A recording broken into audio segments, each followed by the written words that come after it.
The congregation shivered in the cold.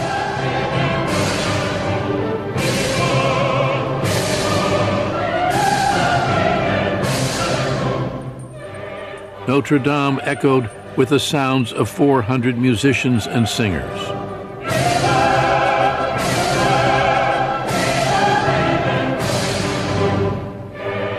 The young man, born on the island of Corsica, moved impatiently forward. Napoleon Bonaparte, 35 years old, was about to be crowned Emperor of France. "I found the crown of France in the gutter," he said, "and I picked it up." It was December 2nd, 1804. Within 3 years, Napoleon's conquest would extend his empire across almost all of Europe, and he would rule over 70 million people. Not since the ancient Caesars had one man held so much power. Napoleon changed the world. Here is a man who rises not on the basis of his blood, not on the basis of his background, but on the basis of his ability. No one else has appeared like him, has dominated the world like he has. Qu'est-ce que Napoléon? What is Napoleon? C'est une main. It's a hand in a shirt. C'est un It's a strange hat. C'est bizarre. Si vous mettez ce If you show the chapeau, hat, si if you vous show the mettez hand in the la shirt, main in Japan, the United States, or France, everybody will say Napoleon. Napoléon. He was above all ambitious. He loved power. He said, "I love power," like a musician loves his music.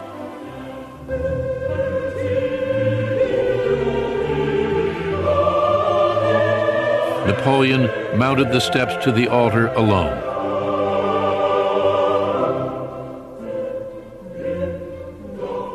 Seizing the crown in his own hands, he held it aloft. Then brought it to rest on his own head.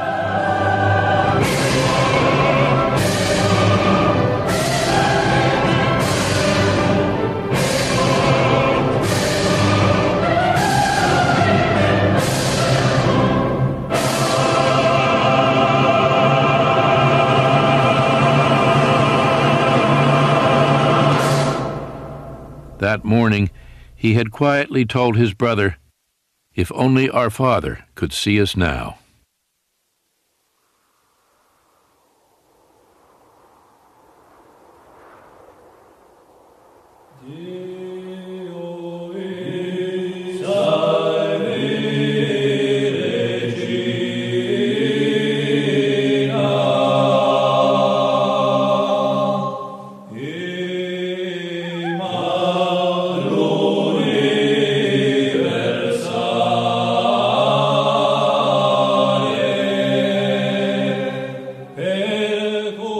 In the spring of 1769, Letizia and Carlo Bonaparte were crossing the mountains that straddled the interior of the island of Corsica.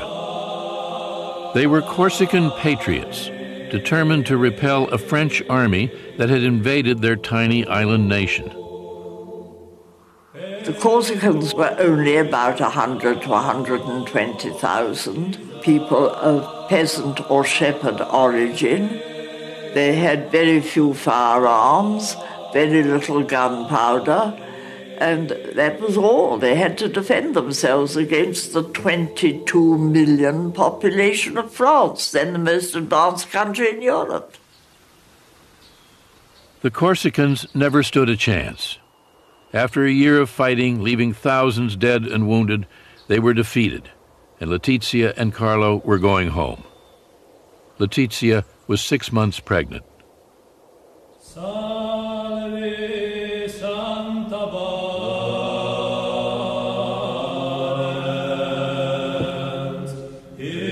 That summer, Letizia was celebrating the Feast of the Assumption when she felt her first labor pains.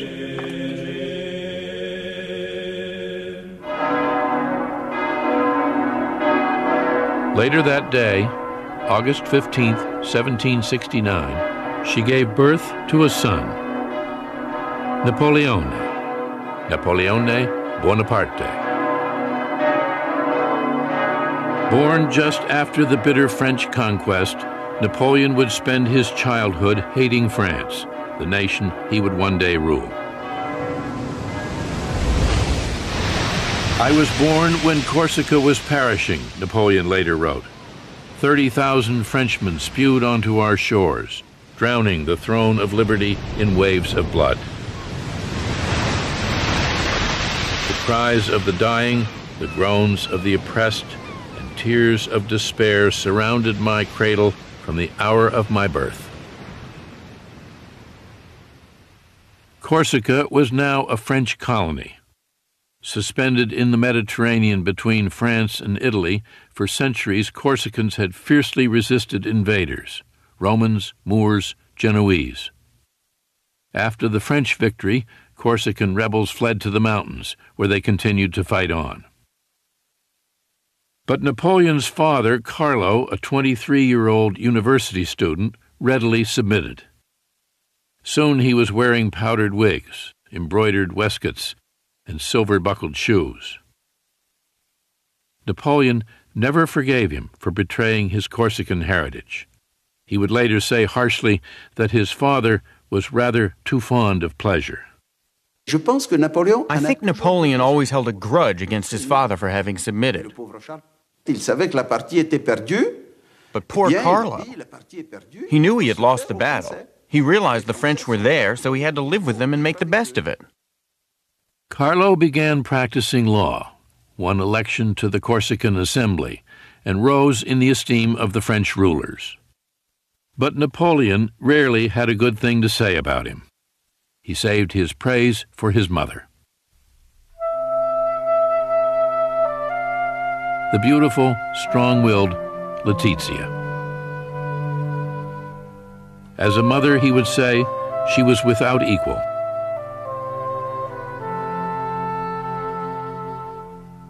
He was obsessed by her, fascinated by her, praised her enormously. She was a very tough and determined little woman. 13 times pregnant, she had 8 surviving children. He says that all his success in life was due to the training she gave him. La mère. The mother. What a man, Napoleon said. She has the head of a man on the body of a woman. Carlo and Letizia owned a house in the country as well as one in the city, a mark of their status. They were Corsican aristocrats, but they were not rich. With 8 children, they struggled just to get by on an island that had been impoverished for centuries. There was nothing, the ambitious couple believed, that Corsica could offer them or their children.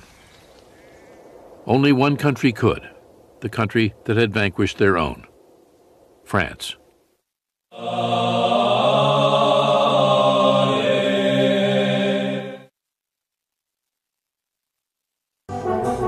As a representative of the Corsican Parliament, Carlo traveled to Versailles. There he saw the splendor of the French court in all its majesty.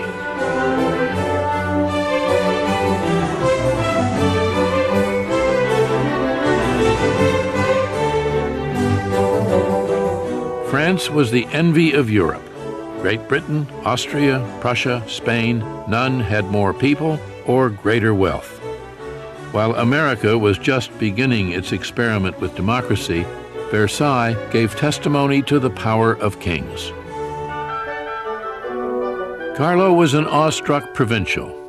Rumblings of discontent with King Louis XVI and aristocratic privilege were no concern of his.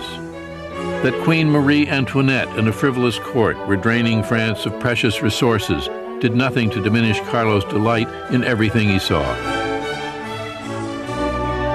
He dreamed that one day his children would become noblemen in that glittering citadel of power in which he had no place. For years, Carlo had nourished a plan. In Versailles, he saw it come true. He secured Napoleon a scholarship to a school in France. Napoleon set foot in France for the first time in the winter of 1778. A thin, sallow 9-year-old, accustomed to the warmth of the Mediterranean, suddenly alone on the windswept plains of northern France.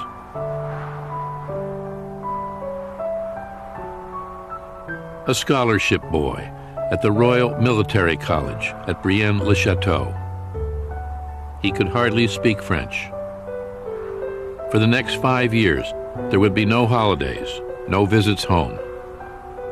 He had no love of France. He still thought of himself as a grudging subject of an alien king. Il se sent corse. Et il est entouré. He thinks of himself as a Corsican. He is surrounded by students who are the children of French aristocrats, and they have nothing in common with this little foreigner.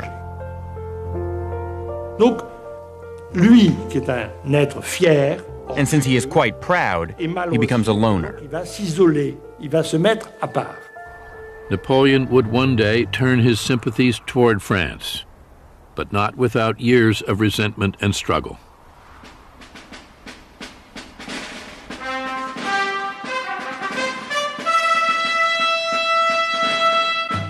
He was 15 when he was promoted to the Royal Military Academy in Paris.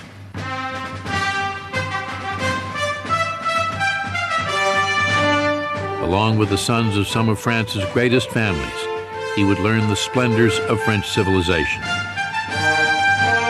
The Royal Academy was as much a finishing school, turning officers into gentlemen, as a war college. We were magnificently fed and served, Bonaparte said, treated in every way like officers possessed of great wealth. The poor Corsican teenager still felt like an outsider. He had entered a world of opulence and luxury, but it only served to fuel his scorn for the privilege and snobbery of the French nobility.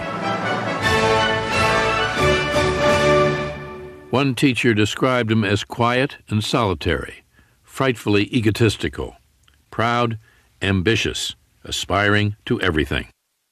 He would go far, his school report read, in favorable circumstances. He began his apprenticeship as a soldier when he was 16, a lowly second lieutenant, training with the best artillery unit in the French army. He grew expert at sighting a gun, handling rammer and shot, deploying men. One of the greatest careers in military history had begun. He feels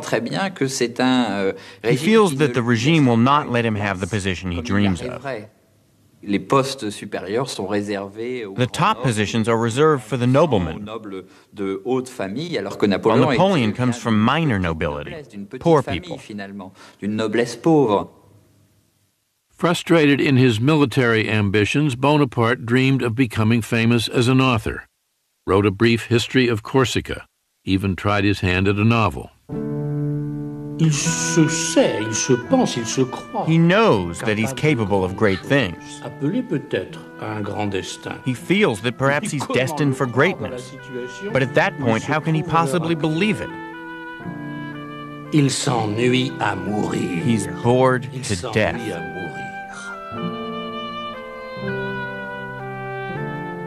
Always alone among men, Bonaparte wrote, I come home to dream by myself, and to give myself over to all the forces of my melancholy.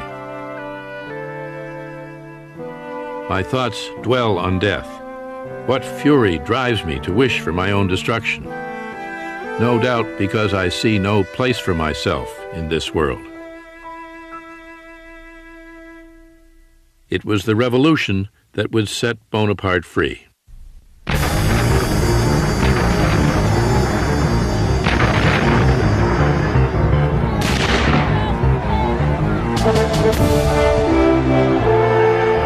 On July 14th, 1789, Paris erupted.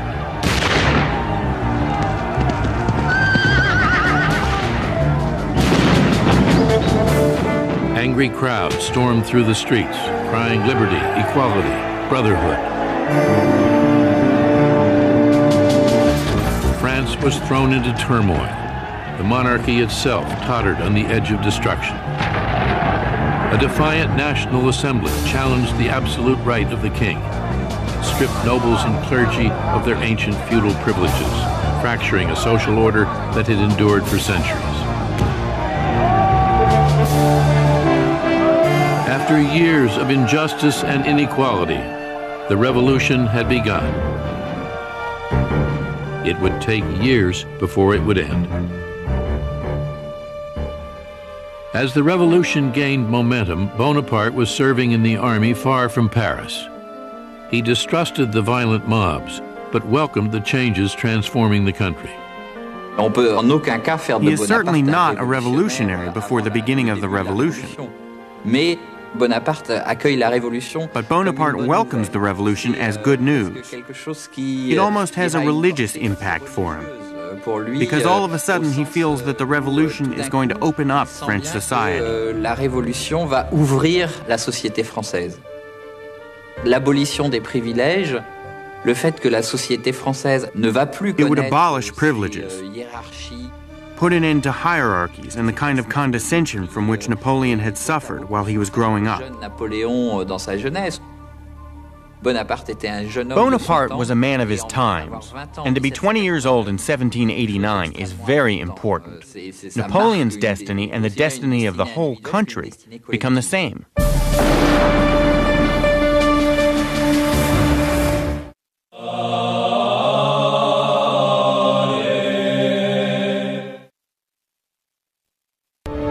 In the summer of 1792, Bonaparte was on leave in Paris and witnessed the last gasp of the French monarchy.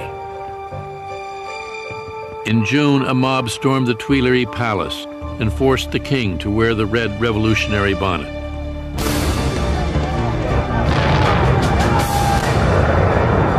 In August, the mob massacred the king's Swiss guard. King Louis XVI was dethroned. The French Republic was proclaimed that fall. Napoleon wants to be part of this new world. He wants to play a role. And he starts in a place he knows very well. He starts with Corsica. Donc il commence par la Corse.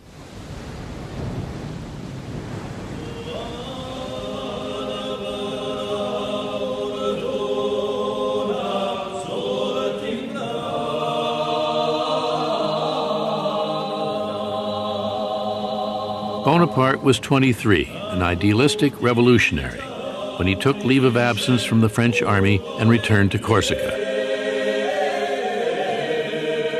The French Republic had made Corsica a part of France and given Corsicans all the rights and liberties of French citizens.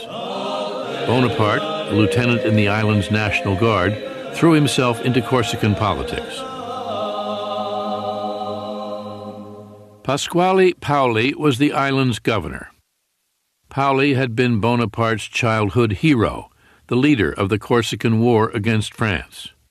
Now Bonaparte dreamed of rising to power, standing by Paoli's side. But he would be bitterly disappointed. Paoli did not trust him. A ragazzone inesperto, Paoli called him. A big, inexperienced boy. The Corsican patriot thought Bonaparte too ambitious, too self-centered, too sympathetic to France. Bonaparte and Paoli are on totally different wavelengths. Paoli retains the idea that Corsica should be independent. By this time, Napoleon Bonaparte is perfectly comfortable with a Corsica that is part of revolutionary France.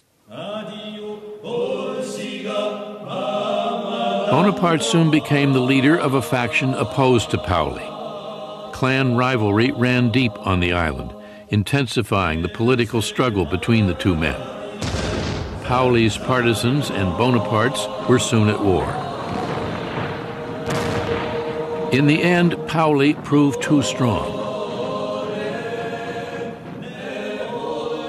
Bonaparte's home was sacked and he was forced to flee to the mountains. The Corsican Assembly declared Bonaparte and his entire family traitors and enemies of the fatherland, condemned to perpetual execration and infamy. Bonaparte no longer had the right to live in Corsica. He had been given a death sentence by his own people. His idealism shaken, Bonaparte wrote his brother, "Among so many conflicting ideas, the honest man is confused and distressed. Since one must take sides, one might as well choose the side which is victorious. Considering the alternative, it is better to eat than be eaten." The defeat in Corsica, the break with his hero Paoli, had toughened him, made him shrewd, and turned him toward France. From the time when there is this breakup with Paoli's Corsica, he is French. He wants to be French. He is French.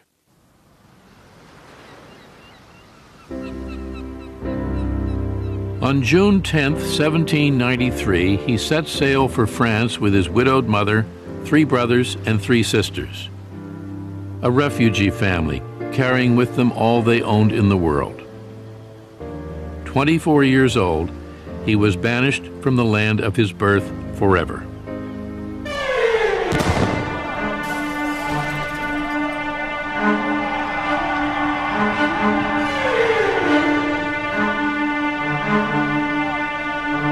Bonaparte returned to France to find the French fighting among themselves.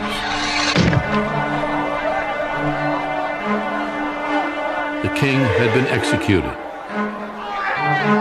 The queen and thousands more followed him to the guillotine. There were cities in revolt, uprisings in the provinces. Maximilien Robespierre was in charge now. The austere, moralizing leader suspended the Constitution, vowing to save the Republic from its enemies at any cost. The revolution turned into the Terror.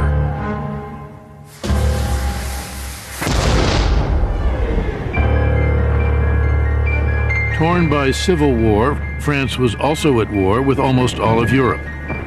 Austria, Spain, Prussia, and Great Britain were bent on destroying the new French Republic, while French radicals promised to help all peoples rise against their rulers.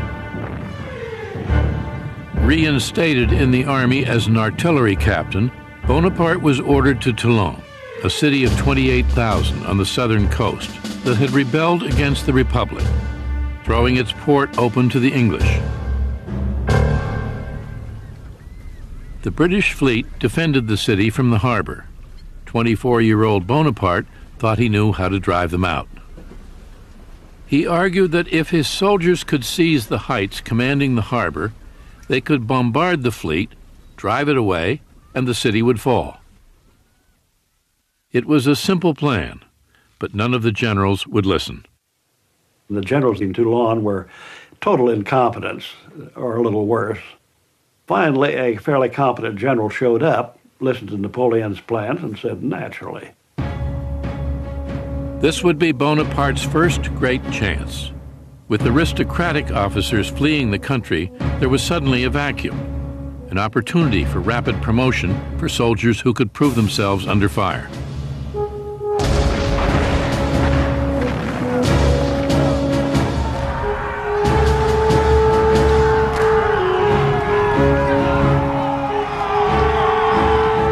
Bonaparte fought bravely, leading his men in the assault on the fort guarding the heights, suffering a wound in the thigh from an enemy bayonet.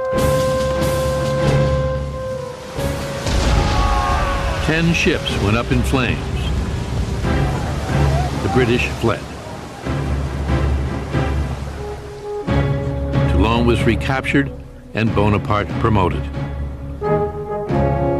In just 3 months, he had risen from captain to brigadier general.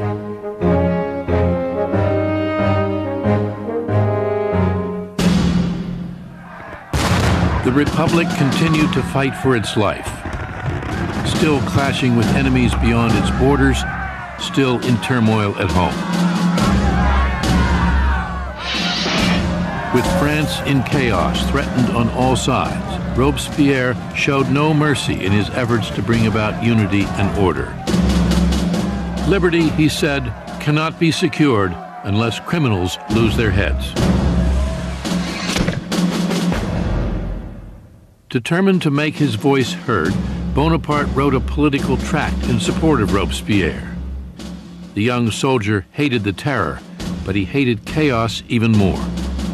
Bonaparte is really a man of order. For him, order has to serve ideals, exactly the idea of Robespierre. It is necessary to suspend liberties in the name of liberty. In order to save liberty, to save the Republic, it's necessary to suspend individual liberties.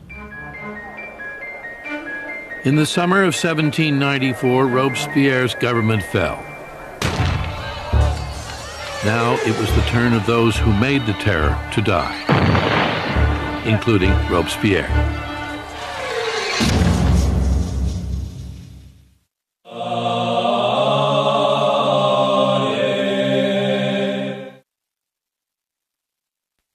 In the spring of 1795, Bonaparte headed for Paris. Now a brigadier general, he was determined to rise still higher.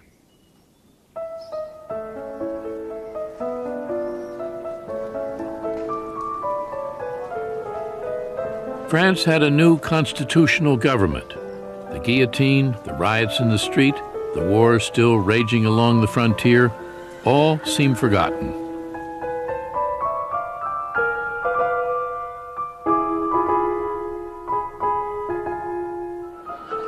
Bonaparte frequented the salons where the women who dominated Paris society held court. The women here, he wrote his brother, are the center of importance. Here, alone of all places on earth, they appear to hold the reins of government. But they wanted little to do with him. He was just another ambitious young soldier. I can still picture him, one noblewoman remembered. He wore badly made dirty boots and a nasty round hat pulled down over his eyes. An overall sickly effect was created by this thinness and his yellow complexion. Bonaparte seemed to have come to a dead end. He was desperate for promotion, but no one paid any attention. If this continues, he wrote his brother, I shall end by not stepping aside when a carriage rushes past. Then political turmoil once again gave him his chance. On October 5th, 1795, crowds of Parisians stormed through the streets alongside National Guardsmen bent on restoring the monarchy. The rebellion threatened to topple the Republic. The government called on Bonaparte to repel the attack. There wasn't much other choice, actually, when this rebellion broke. There aren't any competent generals in Paris. Here's young Bonaparte. He's a man of conviction. Put him in. Napoleon was not one to pussyfoot around. He would use all his weapons. Nobody had really used cannon on the Paris mobs before.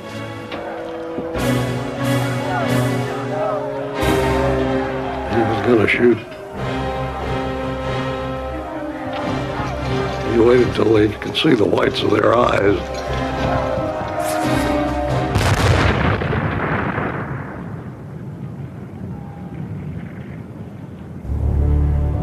The enemy attacked us, Bonaparte wrote his brother. We killed a great many of them. Now all is quiet. I could not be happier.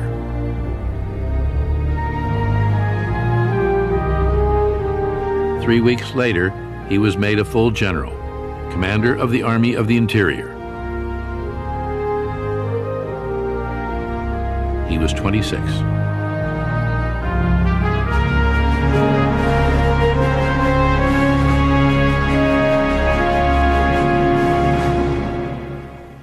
Bonaparte was now a man to be reckoned with. He was driving through Paris in a fine carriage, wearing new clothes, drenching himself in eau de cologne. The unsophisticated general was no ladies' man, but he had fallen in love. Her name was Marie Joseph Rose de Beauharnais. Everyone called her Rose. Bonaparte called her Josephine. She was a Creole aristocrat from the French colony of Martinique, a 32-year-old widow with 2 small children, deep in debt, trying to make her way in Paris alone. Languid, with a nonchalant shading into indolence, she was known as a woman of refinement, charm, and grace. It was said that she even went to bed gracefully. Bonaparte was dazzled by her. "I was naturally timid among women," he said. Madame de Beauharnais was the first woman who gave me any degree of confidence. Josephine was what might be called a slightly forced woman. She'd been married young, her husband had died in the guillotine. She'd had an affair with somebody that helped her out, and it was well known she had affairs with men in high French society. No one stood higher than Paul Barras, the most powerful figure in the new government. Josephine was his mistress, a woman of influence in the most fashionable salons in Paris. Bonaparte saw her in a world of power. She was at the center of society. She had all these connections. She was very much someone who could be useful to him. And then I think he just fell madly in love with her. Josephine lived in a little cottage set in a pleasant garden. Some said it was Barras who paid the rent. But Barras was growing tired of her. Now Bonaparte visited her there. Josephine seemed amused by her new lover. Although she knew how to please him, she did not return his passion. When Bonaparte proposed marriage, she hesitated. She wasn't attracted to him at all. In fact, she told a friend later that for a long time, she had to overcome a feeling of repugnance. He was so serious and he had no sense of humor. He was skinny. His hair was kind of hanging and he was unkempt. Mais elle sait que la beauté passe. But she knows her beauty is vanishing. Already her teeth are bad, she's getting wrinkles. Napoleon doesn't see it, but others see it, and she sees it. Her looks fading and her debts mounting, she needed a protector.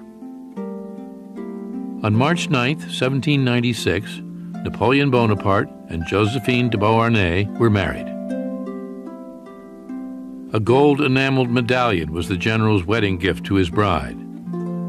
On it were inscribed the words, "To Destiny."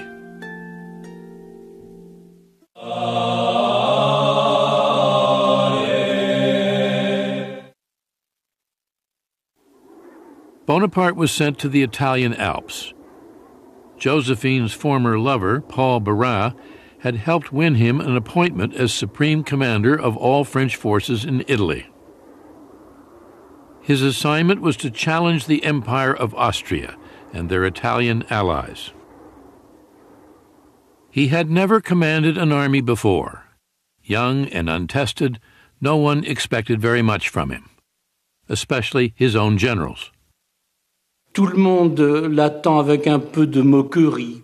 Everyone makes fun of him before he gets there. This little general who perhaps owes his command to his wife. Grâce largement donnée de sa femme. Or, il arrive. Then he arrives, and within a few moments the veterans who made fun of him understand exactly. He is in charge. Il est le chef. "I don't know why," one of his generals said, "but the little bastard scares me." Bonaparte's army was in no condition to win battles. It had been stagnating under incompetent commanders in the foothills of the Alps for almost 2 years. "Soldiers," he proclaimed, "you are naked and ill-fed. No fame shines upon you. I will lead you into the most fertile plains in the world. Rich provinces, great cities will lie in your power. You will find there honor, glory, and riches. He really enthralls them. He's a terrific actor. He is capable of laughing, smiling, and then suddenly he is passionate, inspiring fear, horror, and anger. On April 2nd, 1796, Bonaparte led his army forward. He was badly outnumbered. 38,000 French soldiers faced 38,000 Austrians and their allies, 25,000 Piedmontese. Bonaparte planned to isolate the Austrians from the Piedmontese, then conquer each separately. He would strike first at Piedmont. In just 2 weeks, he won 6 battles, took thousands of prisoners, and broke the back of Piedmont's army. One Piedmontese officer would later complain, they sent a young madman who attacks right, left, and from the rear. It's an intolerable way of making war. On April 26th, Piedmont surrendered. Bonaparte demanded gold and silver and paid his troops, the first real money they had seen in years. Soldiers, he said, we thank you. While Bonaparte led his soldiers into battle, he never stopped thinking of Josephine, writing her letter after letter, day after day.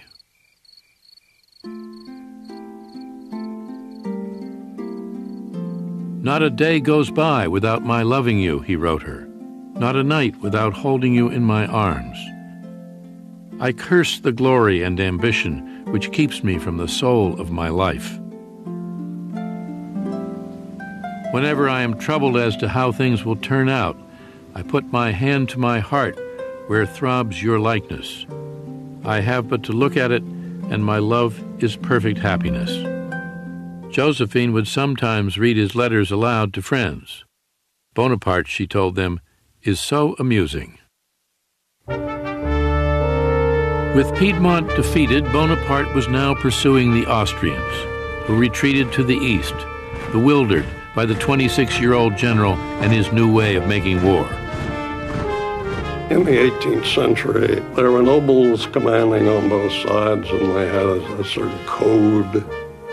The armies would maneuver, and very often, if one had the other in check, that would be the end of it. There would be no fight. Napoleon was, in a way, the first modern general. He did not accommodate those old codgers on the other side at all. He attacks every day. He attacks when it snows, he attacks at night, he attacks when it's cold. It's not the way the game is played. He looks for the enemy, fights it, and when they assume that he's going to stop, he continues. The next day, he fights again. It surprises them.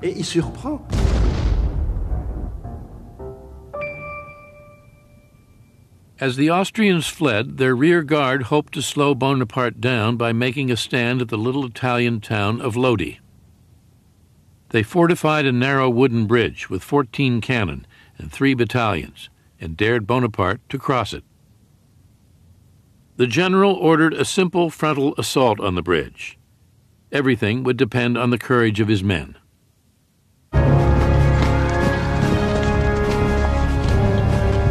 He had earned their admiration with his rapid string of victories.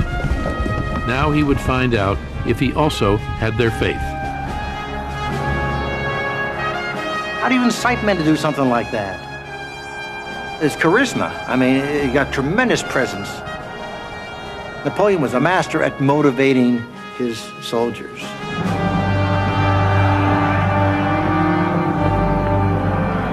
Victory always goes a long way. The more they win, the harder they get to stop.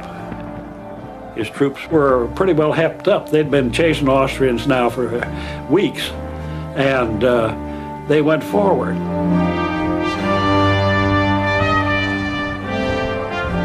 There are no tactics at all. The troops come in so enthusiastically and quickly, it surprises the enemy.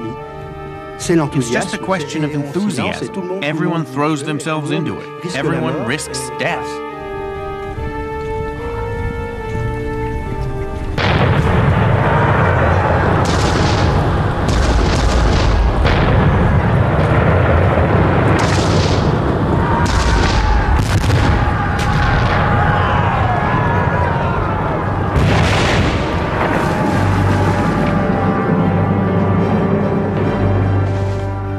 With his men facing withering enemy fire, Bonaparte was in the thick of it. He was actually up there laying in the cannon, which was a corporal's job. But he was always up there with them. This is a man with absolute courage. He's wherever he's needed. If he's needed up at the very front to encourage people, he's there. He takes physical risks. Even if cannonballs fall close to him, and this happened on several occasions, he's not afraid. The French made it halfway across the bridge and fell back under a vicious hail of fire. Then one last charge, and they were across.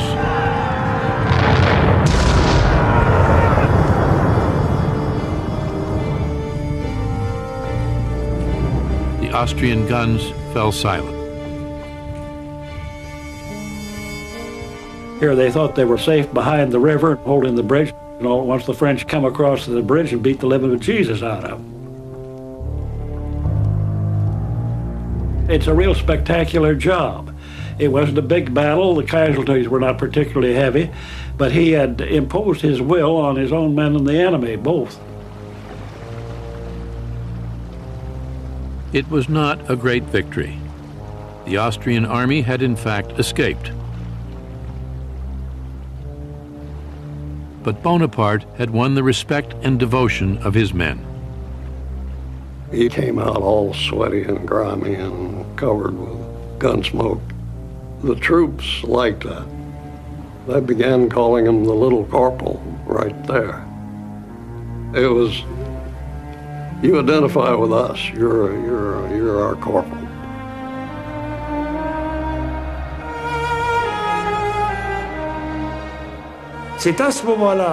This is the moment when he becomes convinced that he has a lucky star, and that destiny has chosen him to accomplish great things. They haven't seen anything yet, Bonaparte told one of his generals. In our time, no one has the slightest conception of what is great. It is up to me to give them an example. There was a spark.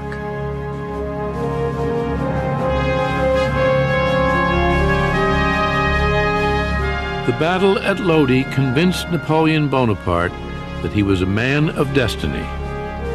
From that moment, he said, I foresaw what I might be. Already I felt the earth flee from beneath me, as if I were being carried into the sky.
On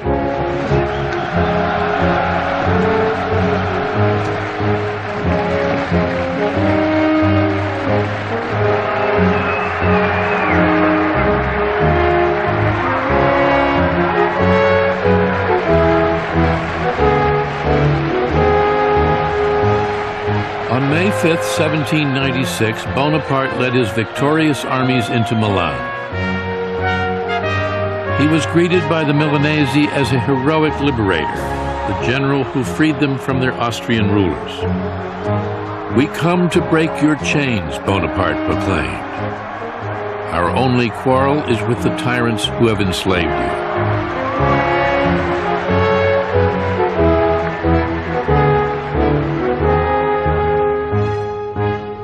He was more than a general now. He had made himself the head of a provisional Italian government. With an exalted sense of his own destiny, he was determined to follow his star to the heights of power. Great men become great because they have been able to master luck, Bonaparte said. What the vulgar call luck is a characteristic of genius.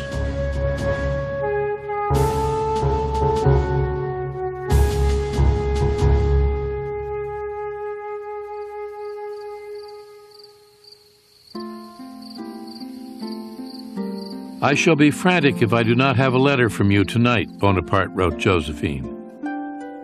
Bonaparte desperately wanted his wife to join him in Italy, but Josephine refused to leave Paris. She was spending her time with a dapper young army lieutenant. Elle trompe Napoléon. She's cheating on Napoleon with a young officer, infinitely more seductive than Napoleon. Elle n'est pas, à l'époque, she's not in love with Napoleon. De Napoléon. Elle a peur de s'ennuyer en Italie. She's afraid she'll be bored in Italy, because in Paris it's a life of parties, a life of luxury. Finally, after weeks of Bonaparte's pleading letters, Josephine left Paris for Italy. She wept, wrote one witness, as though she were going to a torture chamber.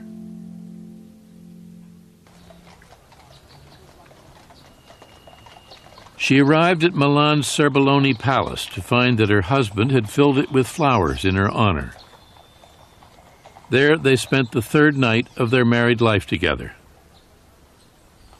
After 48 hours, Bonaparte went back to doing what he did best, making war. The Austrian army with fresh reinforcements was still a threat. Now, Bonaparte dealt them a series of crushing blows.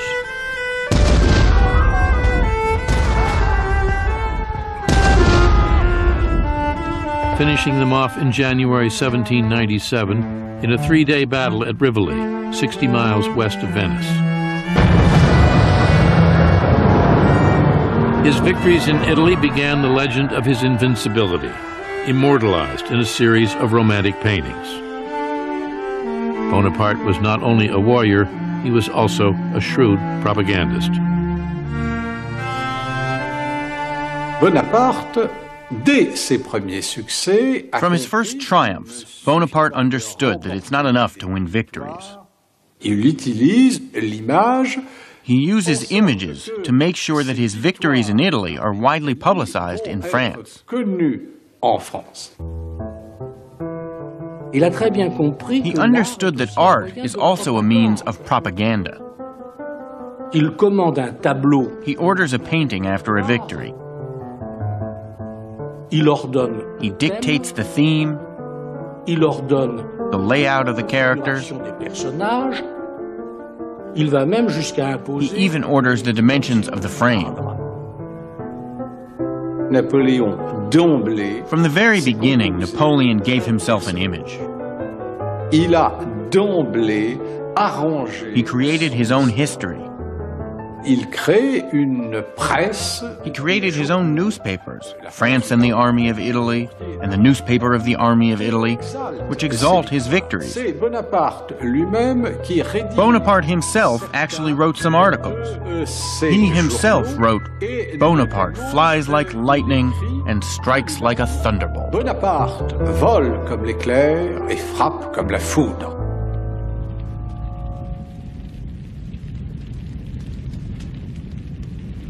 While Bonaparte's fame grew in France, he was wearing out his welcome in Italy. When he met armed resistance, he ordered towns sacked, villages burned, rebels shot. Many Italians now began doubting the general, who said he fought in the name of liberty, but was sending convoys of gold and silver back to his government in France, along with some of the great treasures of Italian art. Works by Michelangelo, Titian, Raphael, the 4 ancient bronze horses from St. Mark's Basilica in Venice, all would soon find a home in a new museum in Paris that would one day be called the Louvre. While he ruled in Italy, Bonaparte never stopped chasing Austrians. Just 2 months after his victory at Rivoli, he had driven them from northern Italy, crossed the Alps into Austria itself, and by April 7, 1797, was within 75 miles of Vienna. Stunned by the advancing French armies, the Austrian emperor sued for peace.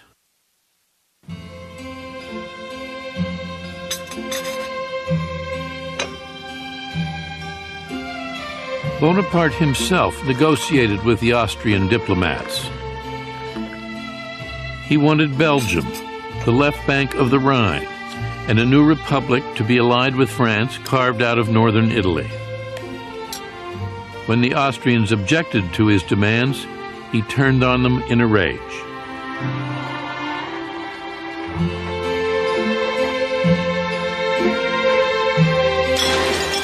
He flung to the ground a treasured porcelain tea service.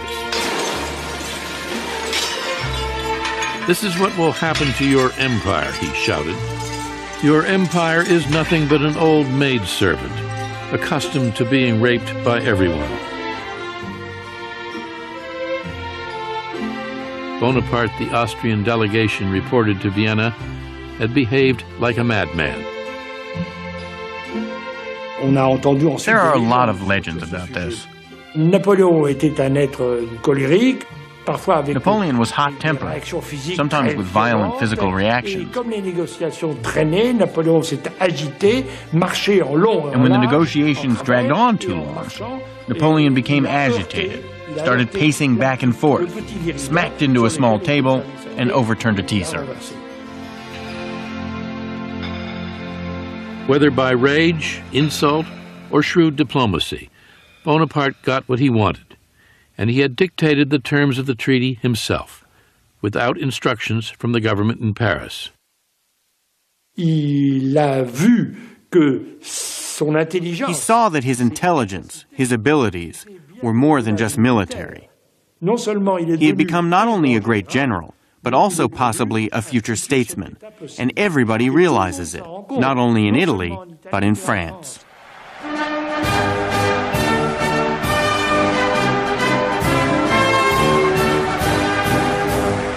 At the end of 1797, 28-year-old Napoleon Bonaparte returned to Paris and handed the government a treaty which brought a fragile peace to the continent of Europe. Now only Great Britain remained at war with France. In just 1.5 years, he had taken his dispirited, tattered soldiers, marched them hundreds of miles, and defeated the army of the Empire of Austria without ever losing a battle.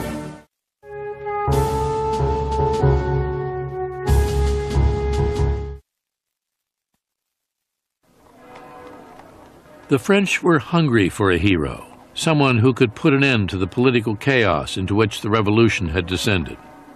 One government after another had come and gone. Now they lived under a new one, the Directory. The Directory was an unstable, fragile parliamentary government that commanded no confidence. all of France turned toward Bonaparte, wondering what he would do next. "What I have done up to now is nothing," he said privately. "I am only at the beginning of the course I must run. I can no longer obey. I have tasted command, and I cannot give it up." While Bonaparte waited for the right moment to seize power, he set his sights on new glories in the exotic East. He eluded a British fleet, and on July 1st, 1798, landed with 35,000 soldiers in Egypt. France was still at war with Great Britain, and Bonaparte hoped to disrupt British trade routes to India.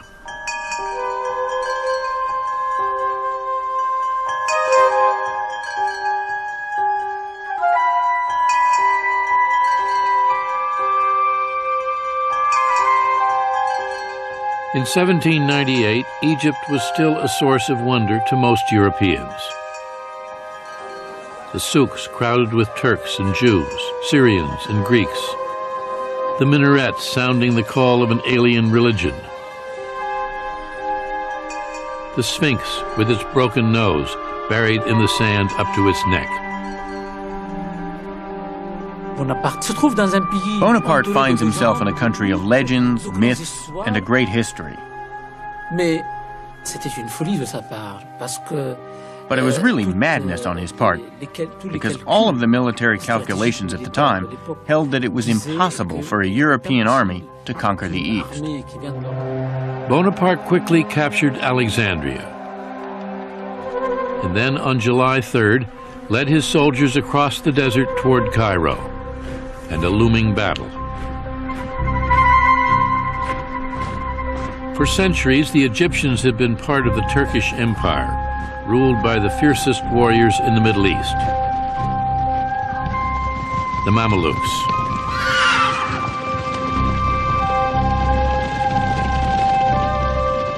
Remarkable for their courage, pride, and cruelty, the Mamelukes waited fearlessly for the French armies. One Mameluke prince called them donkey boys. The Mamelukes charged a cannon with their sabers and their horses, with arms from the Middle Ages. It was a meeting between the Europe of the future and the Egypt of the past. Napoleon just organized his army into 5 gigantic squares. These are men kneeling and standing and firing, so you got a continual rolling fire. The Mamelukes rode around the squares and were shot at by that square and by this square.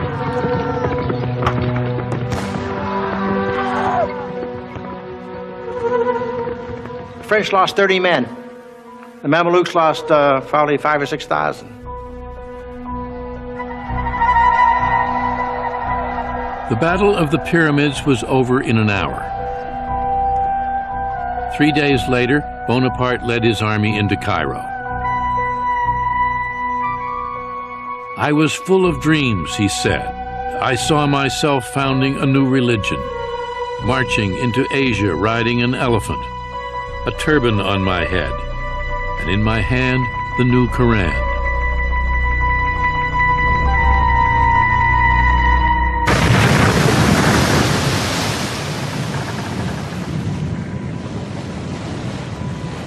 But Bonaparte's dreams of empire were quickly shattered. The British Admiral Horatio Nelson caught the French fleet anchored off the Egyptian coast and blew it to pieces. Bonaparte and 35,000 soldiers were trapped in Egypt. The only link that he had with France were his ships, his fleet of warships. You can imagine what a disaster this was.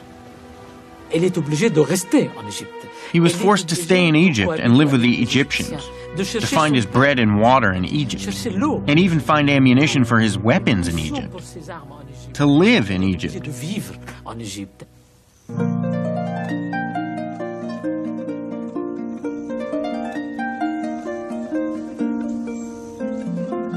While Bonaparte was marooned in Egypt, his wife was buying a new home.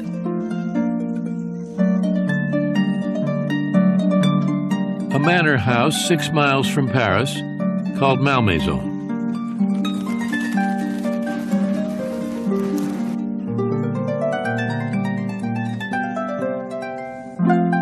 There, Josephine enjoyed over 300 acres of gardens, woods, and fields,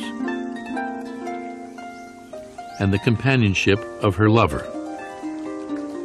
When an aide dared to tell Bonaparte the truth, the general was crushed. "The veil is torn," he wrote his brother. "I am tired of grandeur. All my feelings have dried up. I no longer care about my glory. At 29, I have exhausted everything."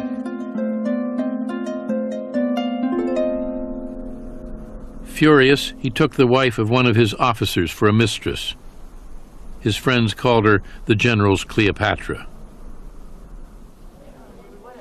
Cut off from France, Bonaparte remained undaunted. Installed in a palace in Cairo, he imagined himself an Eastern potentate, following in the footsteps of Alexander the Great. He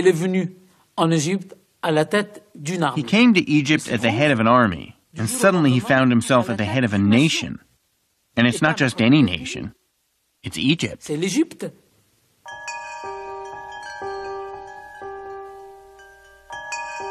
Egypt was an enigma to Europeans. Bonaparte saw a chance to be the first to unravel its mysteries.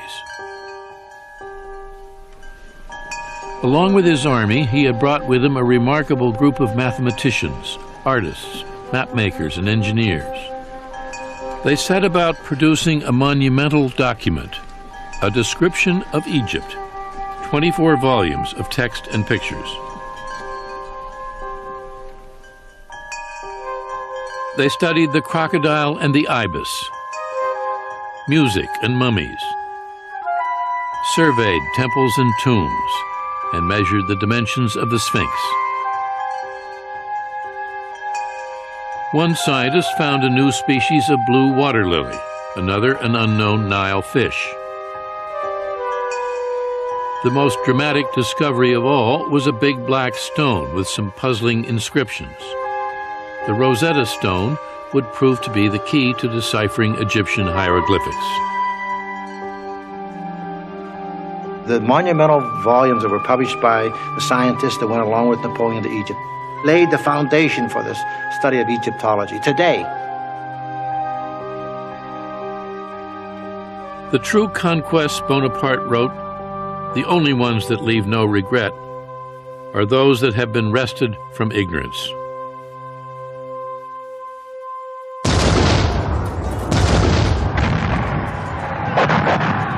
In February 1799, Bonaparte took 13,000 soldiers into Syria. The Sultan of Turkey had declared war on the French infidels, and Bonaparte went on the offensive. After a quick victory at Jaffa, he assaulted Accra, where he was forced to lay siege to the well-fortified city. Attack after attack failed, claiming the lives of hundreds of French soldiers. Hundreds more were struck down by the bubonic plague.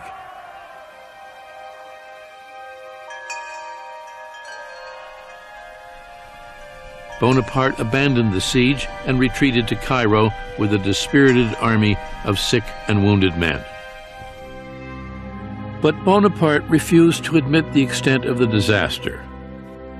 "I am returning to Cairo with many prisoners and flags," he proclaimed. "I raised the ramparts of Accra. There is not a stone left standing."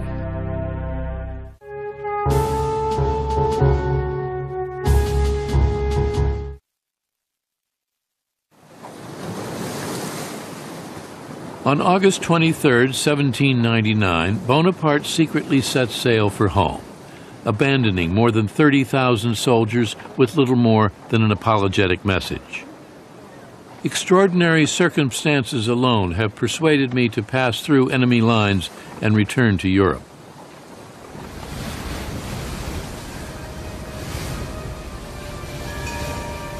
France was once again at war with Austria, Britain, and Russia. Civil war continued to tear the country apart. The government in Paris was in disarray. Already there were rumors of an impending coup. Bonaparte dreamed of rescuing France, but feared he had not moved fast enough. All great events hang by a hair, he told an aide. I believe in luck, but the wise man neglects nothing which helps his destiny.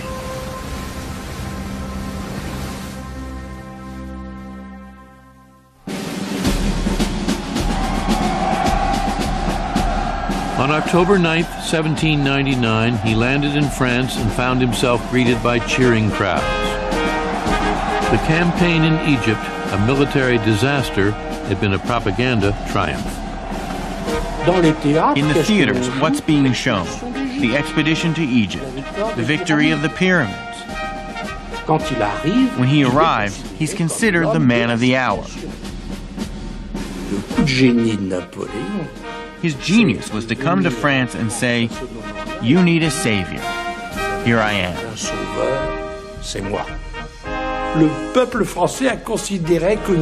The French people believed that Napoleon was destined to do great things. In all the engravings of the period, you see the two frigates which brought Napoleon from Egypt. And above the first frigate, a star. By October 16th, Bonaparte was in Paris. First, he would settle with Josephine. With his steady rise to fame and power, the dynamic between the inexperienced soldier and the sophisticated society woman had shifted. Bonaparte was determined to divorce his wife. He returned home, locked himself in his room, and refused even to see her. "I will never forgive her," he said. Never. But Josephine was just as determined to win him back. She climbed the stairs to his room and begged him to let her in. Bonaparte puts his fists in his ears. He refuses to hear her, and she bangs on the door and cries, "I have loved only you." But Bonaparte kept saying, "No, no, no."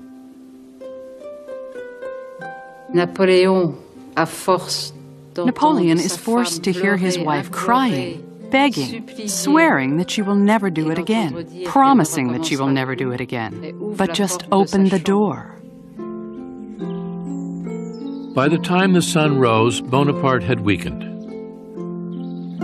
The next morning found husband and wife in each other's arms. Josephine would never take a lover again. And while Bonaparte would always insist that he loved her best, he would do as he pleased with other women.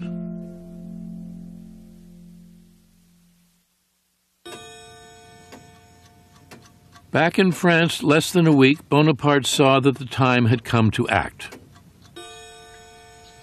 Solemnly deliberating in the Luxembourg Palace, the Directory was about to be swept aside. The debt from 8 long years of war was mounting. Draft evasion rampant. Bandits roamed the highways in the countryside. The government seemed powerless. Already there were schemes to overthrow it. As the crisis ripened, Bonaparte determined to find a way to seize power for himself. His moment, he knew, had arrived. He allied himself with one of the plotters, a member of the Directory, Emmanuel Sieyès, who needed the support of the popular young general. This coup that Sieyès plans is a parliamentary coup, a political coup.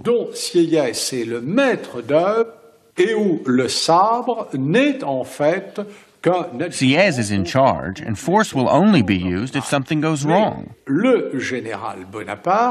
General Bonaparte is only supposed to have a supporting role in this coup. On November 9th, 1799, Bonaparte and Sieyès set their plot in motion. It's really a very simple premise, that the Parliament will put itself out of business They will vote in a provisional government that will, in effect, start over again, draft a new constitution. They expect that the bayonets will never be unsheathed and a shot will never be fired. For the coup to have an air of legitimacy, Bonaparte and Sieyès wanted the legislators to vote them into power. They didn't want to seize it. Bonaparte counted on the help of his brother Lucien, who had been elected president of the lower house of the legislature as a result of his brother's popularity. But Lucien was powerless to persuade the council to dissolve the government. They run into real opposition. The opposition insists that every deputy renew his oath of allegiance to the existing constitution, which they do. It takes over 2 hours to do this. Meanwhile, the key plotters waiting outside in the wings, as it were, are getting very agitated, and particularly General Bonaparte, who eventually just loses patience and decides that he must intervene to speed things up. He enters the legislative house. This is strictly against the law. The legislature is barred to any outside military figure. And what he encounters there is genuine rage. The members of the assembly, they see these bayonets and that bearskin hats marching down the main aisle with Bonaparte in between them. And they begin to shout and scream, outlaw him, outlaw him. He's trying to take over the government.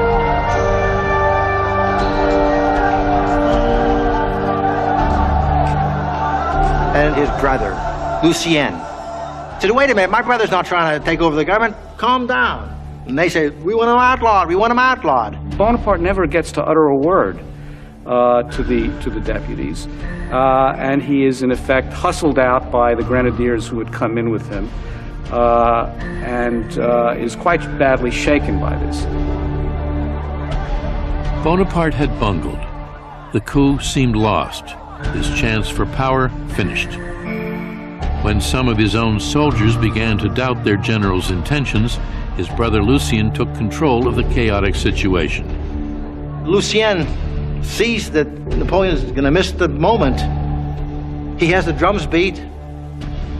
He draws his sword. He walks over to Napoleon. He presses the point of the sword, Napoleon's chest, and he said, believe me, soldiers of France, if Napoleon aspired to take over the government, be dictator, I'd run him through.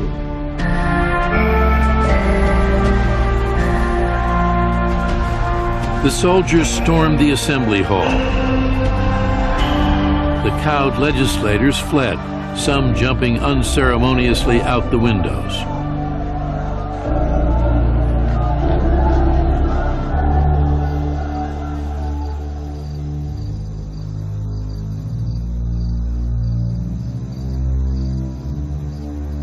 At 2 o'clock that morning, a small rump of the council, in league with the plotters, reassembled and voted into law a new provisional government with 3 provisional consuls at its head.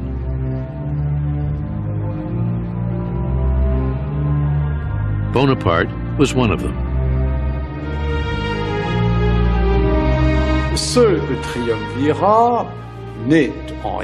This triumvirate is only a facade.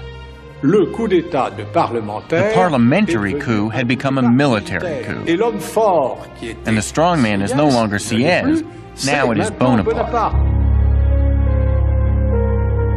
Within weeks, Bonaparte outmaneuvered the other consuls, rewrote the Constitution, and made himself head of state under the title First Consul. As the year 1800 began, Napoleon Bonaparte, 30 years old, was the most powerful man in France. The revolution, Bonaparte said, is over. And then he added, I am the revolution.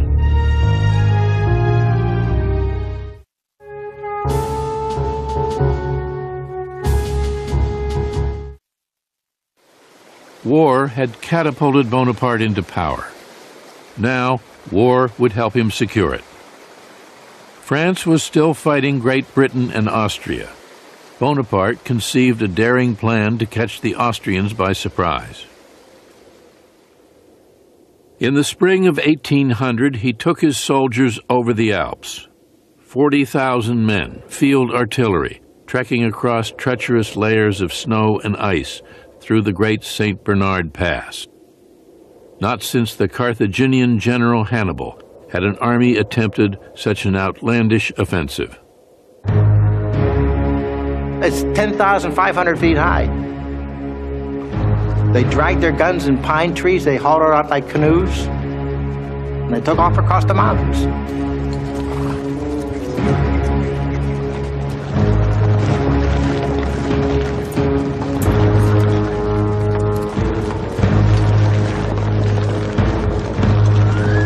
On May 20th, Bonaparte made the crossing himself.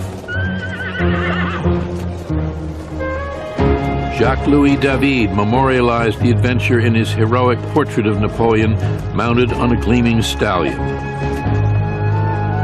In fact, Bonaparte crossed the Alps riding a sure-footed mule.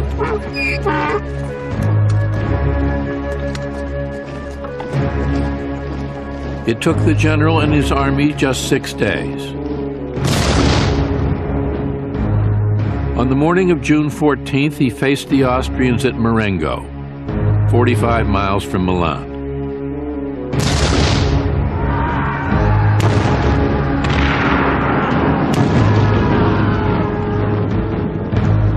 By the end of the day, there were 6,000 French casualties, but nearly twice as many Austrians had been killed or wounded.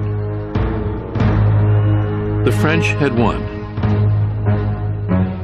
"My power depends on my glory," Bonaparte said, "and my glory on my victories."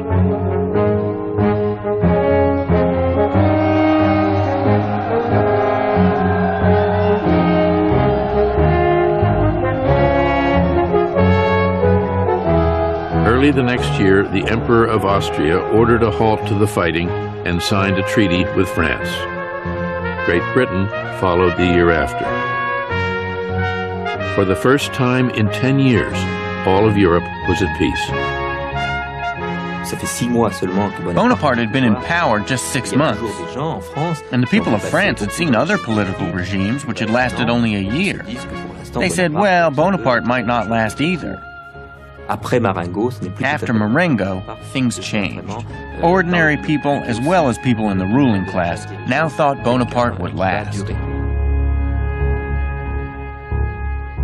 Now Bonaparte moved to consolidate his rule. At his urging, the French Constitution was again amended, and at 33, Bonaparte became first consul for life, with near dictatorial powers. A king in all but name. The more power that Bonaparte gets, the more he wants. And it escalates step by step. Never too much at once, always step by step, gradually, and always with Napoleon looking back and saying, remember, I am going to protect the gains of the revolution. They're safe with me. As the 19th century began, Bonaparte set out to prove that he could govern as well as he could fight. A newborn government, he told his secretary, must dazzle and astonish.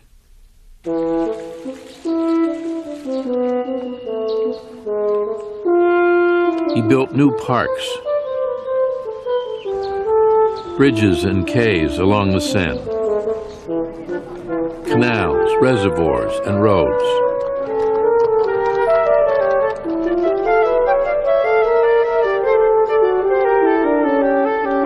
He would make Paris, he said, the loveliest city that ever was or ever could be, and France the greatest country on earth. Launching a series of sweeping political, economic, and legal reforms, he laid the foundation for a new France. All of French society came under his gaze. He set in place a strong, centralized government with a tightly structured, far-reaching bureaucracy, organized a new system of state secondary schools, the lycée, established a central bank, the Bank of France. Slowly, the economy revived, and with it, prosperity. All of Europe was in awe. The great artists and thinkers of the day, Goethe, Hegel, Byron, Beethoven, saw in Bonaparte the embodiment of the ideals and hopes of the revolution. He oversaw the codification of a new system of laws, which abolished feudal privileges and established the equality of every man before the law. Bonaparte's civil code remains the basis of French law to this day. In 1801, Bonaparte signed an agreement with the Pope, the Concordat, making Catholicism the dominant but not exclusive religion of France. He had no personal use for religion, but he understood its political value. If I governed a nation of Jews, he said, I should restore the Temple of Solomon. Religion is excellent stuff for keeping common people quiet.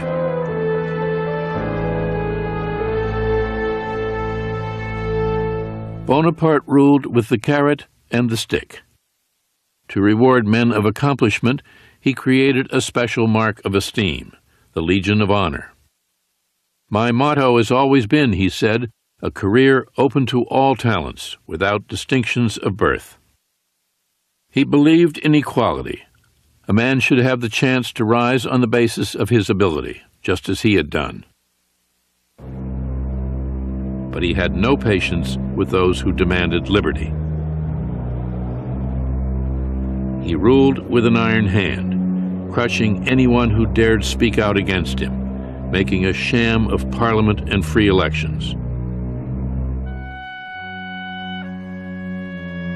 I had been nourished by reflecting on liberty, Bonaparte said, but I thrust it aside when it obstructed my path.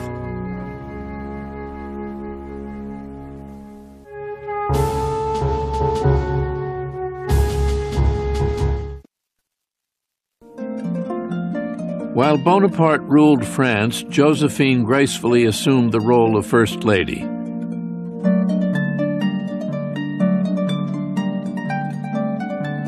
But she preferred the quiet seclusion of Malmaison to France's magnificent palaces.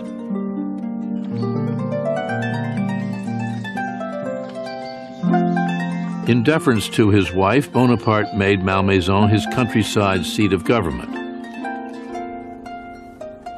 He worked 7 days a week, often 18 hours a day, month after month. But if it could be said that he ever relaxed, it was at Malmaison with Josephine. In 1803, France was still at peace, and Bonaparte was her absolute master. When he looked across his borders, the only country he had to fear was Great Britain. Britain, with the greatest navy in the world. Britain, immensely rich.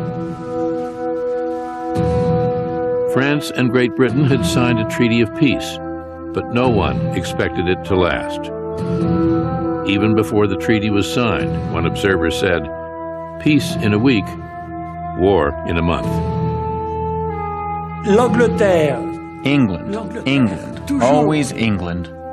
Il y a toujours un profond antagonisme entre la mer. There is always a profound antagonism between the sea and the land, between the strength of the continent, represented by Napoleon, and the strength of the sea and international trade, represented by England.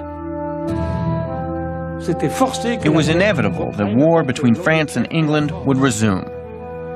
The treaty is a misnomer. It's really a truce. You still have two great powers at odds with each other, fighting for influence, fighting for supremacy, and they've basically fought to a draw at this point.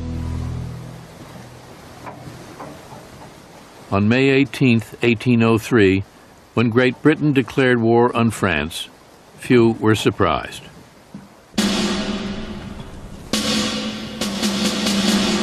The two armies peered at each other across the English Channel, neither willing to risk battle. France held at bay by the British Navy, Britain afraid to send soldiers to fight on the continent. But as Bonaparte waited and readied his troops, his confidence in himself and his star remained unshaken. His victories had already made France larger than it had ever been. He was the most feared man in Europe, and his authority at home remained unchallenged. 34 years old, he was as powerful as any of the Bourbon kings who had come before him. All he lacked was a crown. Now he decided he wanted one. He wished to be a king. His idea is that given what France has achieved in the world, it ought to be considered as a kind of empire, with Napoleon Bonaparte as the emperor. This would put him on an equal footing with the monarchs of Europe. He would no longer be an upstart, he would be one of the club. On December 2nd, 1804, the imperial procession made its way through Paris. A Senate proclamation and a vote of the people, both carefully arranged by Bonaparte himself, had given him what he wanted. He was about to become an emperor. As soon as a man becomes a king, he is set apart from all other men, Bonaparte said.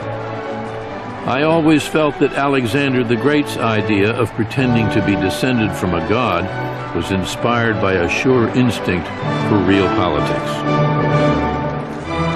In spite of the cold, 500,000 cheering spectators lined the streets.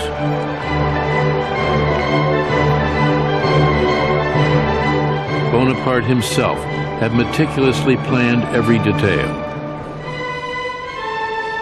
The great cathedral, hung with pennants and tapestries and decorated like a Roman temple, seemed more like a theater than a church.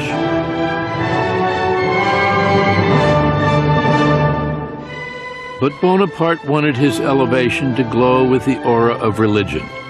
The Pope had been brought from Italy to sanctify the occasion. Il a le coup de génie de faire venir à Notre-Dame. He has the genius of making the Pope come to Paris, which gives everything a sacred air. C'est Dieu qui indique que désormais, it is God who confirms that the changes that took place during the Revolution are forever established.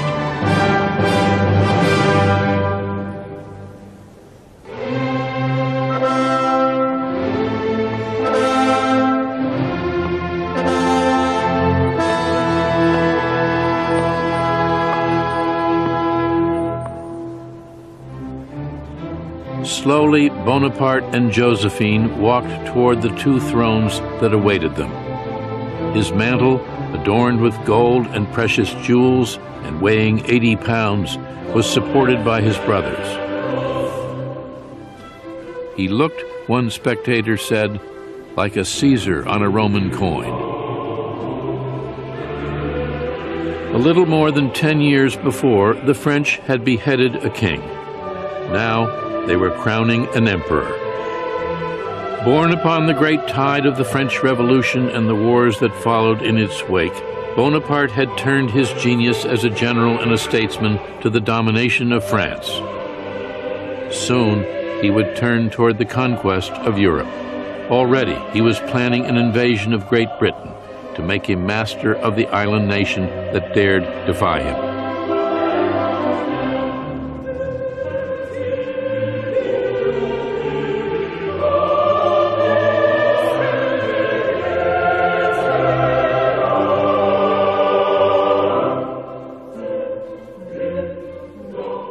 Confidently, Bonaparte lifted the imperial crown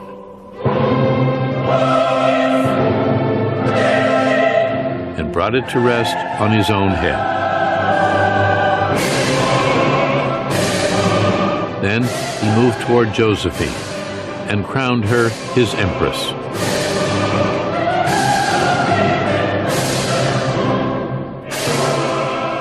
I am the instrument of Providence, Napoleon said. She will use me as long as I accomplish her designs. Then she will break me like a glass.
The congregation shivered in the cold.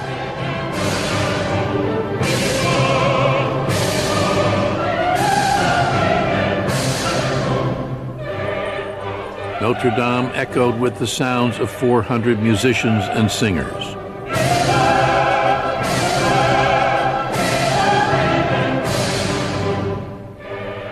Napoleon Bonaparte was about to be crowned Emperor of France. If I have any ambition, he said, it is so natural to me, so intimately linked with my existence, that it is like the blood that circulates in my veins.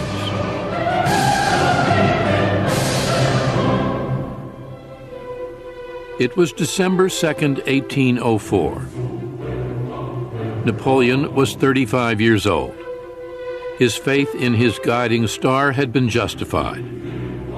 Riding the tide of revolution that shook all of Europe, the young lieutenant from Corsica had ascended to the rank of general, married the woman he loved, Josephine de Beauharnais, and with victory after victory on the battlefield, made himself the most powerful figure in France.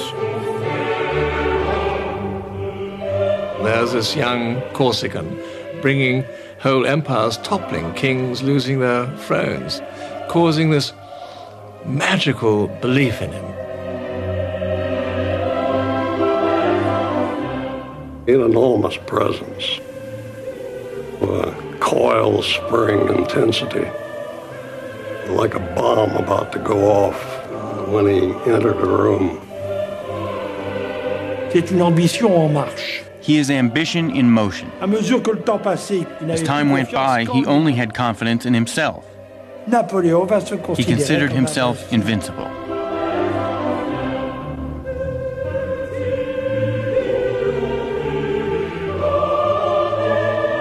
Napoleon mounted the steps to the altar alone.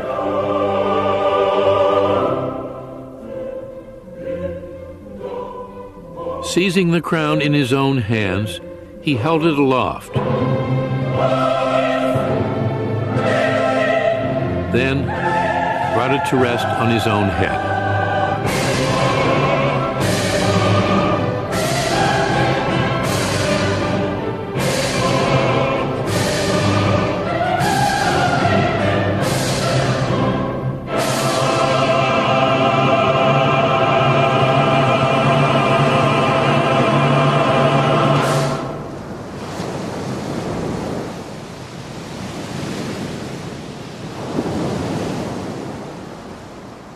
As 1805 began, Napoleon was planning to cross the English Channel and invade Great Britain with 2,000 ships and 200,000 soldiers.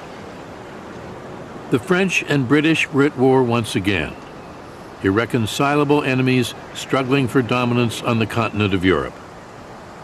I think Napoleon reckoned that if he got across the Channel, his chances would have been excellent, and he was probably right. We had no army, we had a pathetic army, and Napoleon seemed to be invincible. As he said, if I am master of the Channel for 6 hours, I will be master of the world. I will take you to London, he told his Empress Josephine. I intend the wife of the modern Caesar to be crowned in Westminster. To the British, Napoleon seemed capable of fantastic deeds. He might fly over the Channel or dig a tunnel beneath it. The bogey man, or bony man as they called him, might be coming any day. We despised him, and the cartoons at the time were incredibly vicious.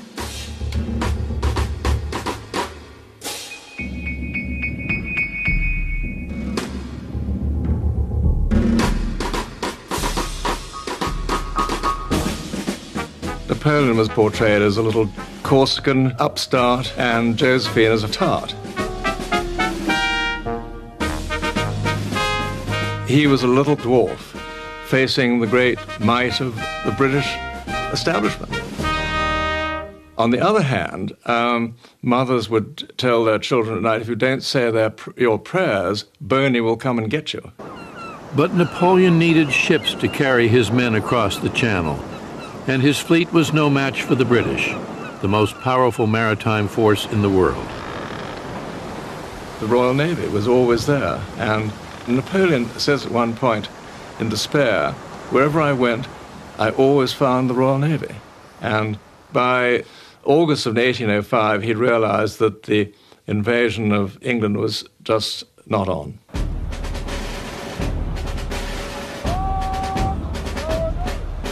At the end of the summer, Napoleon paraded his soldiers along the Channel shore. Then, to everyone's surprise, ordered them to turn their backs on England and march into Europe. Austria and Russia had joined Britain in an alliance to destroy him. Already, tens of thousands of Russian soldiers were lumbering forward to unite with their Austrian allies. Napoleon had inherited the struggle begun over 10 years before, when revolutionary France faced off against the monarchs of Europe who were determined to crush the revolution before it spread. Napoleon inherited this extraordinary dynamism left over from the French Revolution. Everybody who had a crowned head, they thought, well, you know, what happened to Louis XVI might happen to him. Napoleon represents the revolution and the expansion of the revolution. Not only the territorial expansion, but the expansion of revolutionary ideas. Napoleon goes into Europe with his bayonets, but also with the civil code.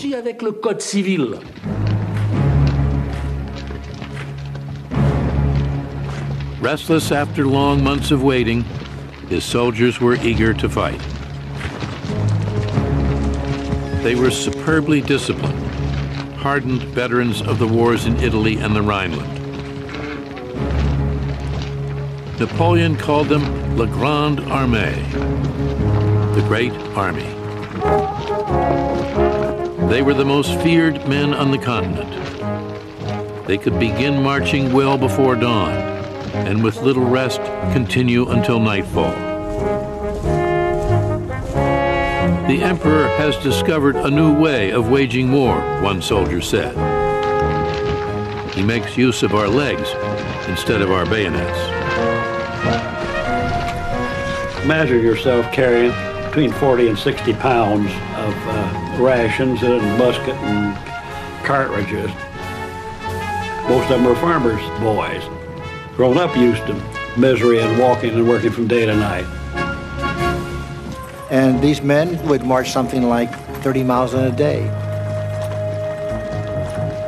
They'd march for 4 hours and stop, and then march another 3 or 4 hours and then stop again.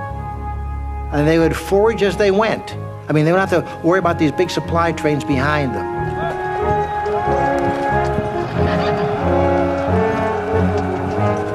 The Grande Armée was an impressive sight. The splendid uniforms helped a soldier feel stronger, bigger, and braver than he was. Made him forget the brutal facts of warfare. They would fight for riches, the glory of France, and devotion to their emperor. Once he said, "Who was the bravest man in this unit?" And the officer said, "This man." He took the Legion of Honor off his own coat and stuck it on the soldier's uniform. Can you imagine how that would spread in the army? His soldiers idolized him, eager for just a few words of praise, or an even greater tribute, saved only for the bravest, an affectionate yank on the ear. He stood 5 feet 2 inches tall. With one hand thrust under his coat, he struck a pose common at the time and made it his own. Avec sa petite redingote et son chapeau. His little coat and hat were a kind of propaganda. Puisqu'il crée là un personnage. Because he created a simple character. Austère. Austere, but very recognizable. He appealed to the privates by wearing clothes like that. Here is a man who dresses like we do, like the soldier does, not like the generals and the marshals, but like us.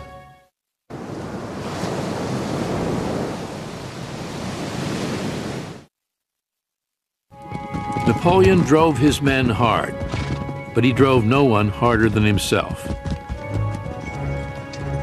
He could ride for 10 hours at a stretch, often eating lunch on horseback.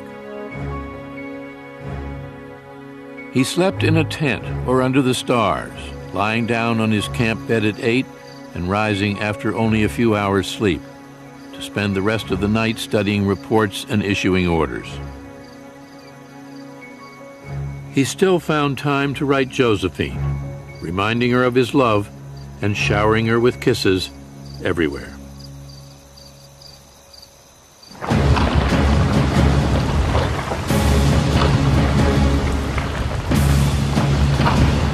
Summer turned to fall. Napoleon's soldiers marched deeper and deeper into Europe.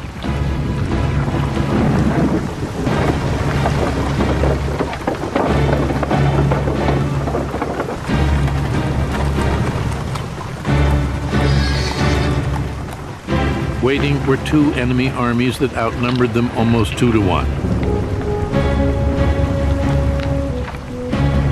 The Russians and Austrians planned to defeat the French by sheer force of numbers. The Russians and the Austrians thought that they would lick him. They were quite convinced that once they got him in the center of Europe, they would finish him off. But Napoleon saw at once the flaw in the Allied strategy. Their forces were widely dispersed across the continent. By moving quickly, he could strike at the Austrians before the Russians arrived. Well, he will swing in across Germany and cut off the leading Austrian forces. His plan is just hit first, hit with massed forces, and catch these boys before they can all link up. In less than 6 weeks, the French reached the Danube, catching the Austrian army of General Karl Mack by surprise.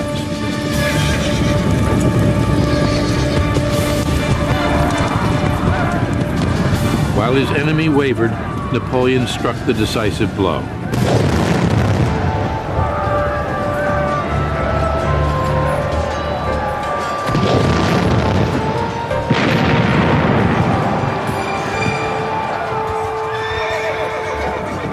He comes down behind him, and any sensible general would have run. But the Austrian general there, Mack, decided he'd make a fight for it. And so he held his position. Napoleon just whipped his army around him and isolated him and forced him into surrender just in a matter of days.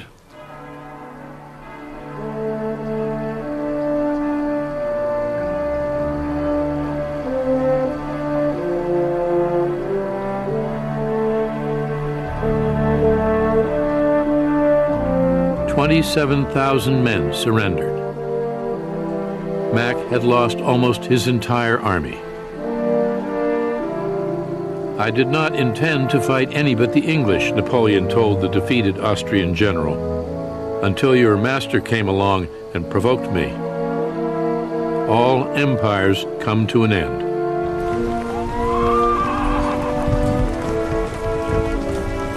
Now, nothing stood between Napoleon and Vienna. "I have been rather overdone, my good Josephine.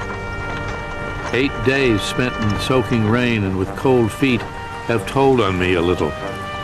But I have accomplished my object. I have destroyed the Austrian army by simply marching."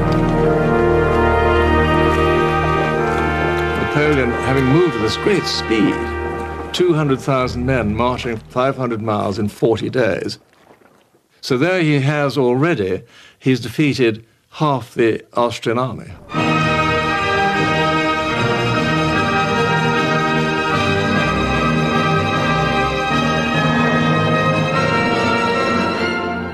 On November 14th, Napoleon led his soldiers into Vienna, capital of the ancient Austrian Empire. The Emperor Francis I had fled, leaving his palaces and gardens to the enemy.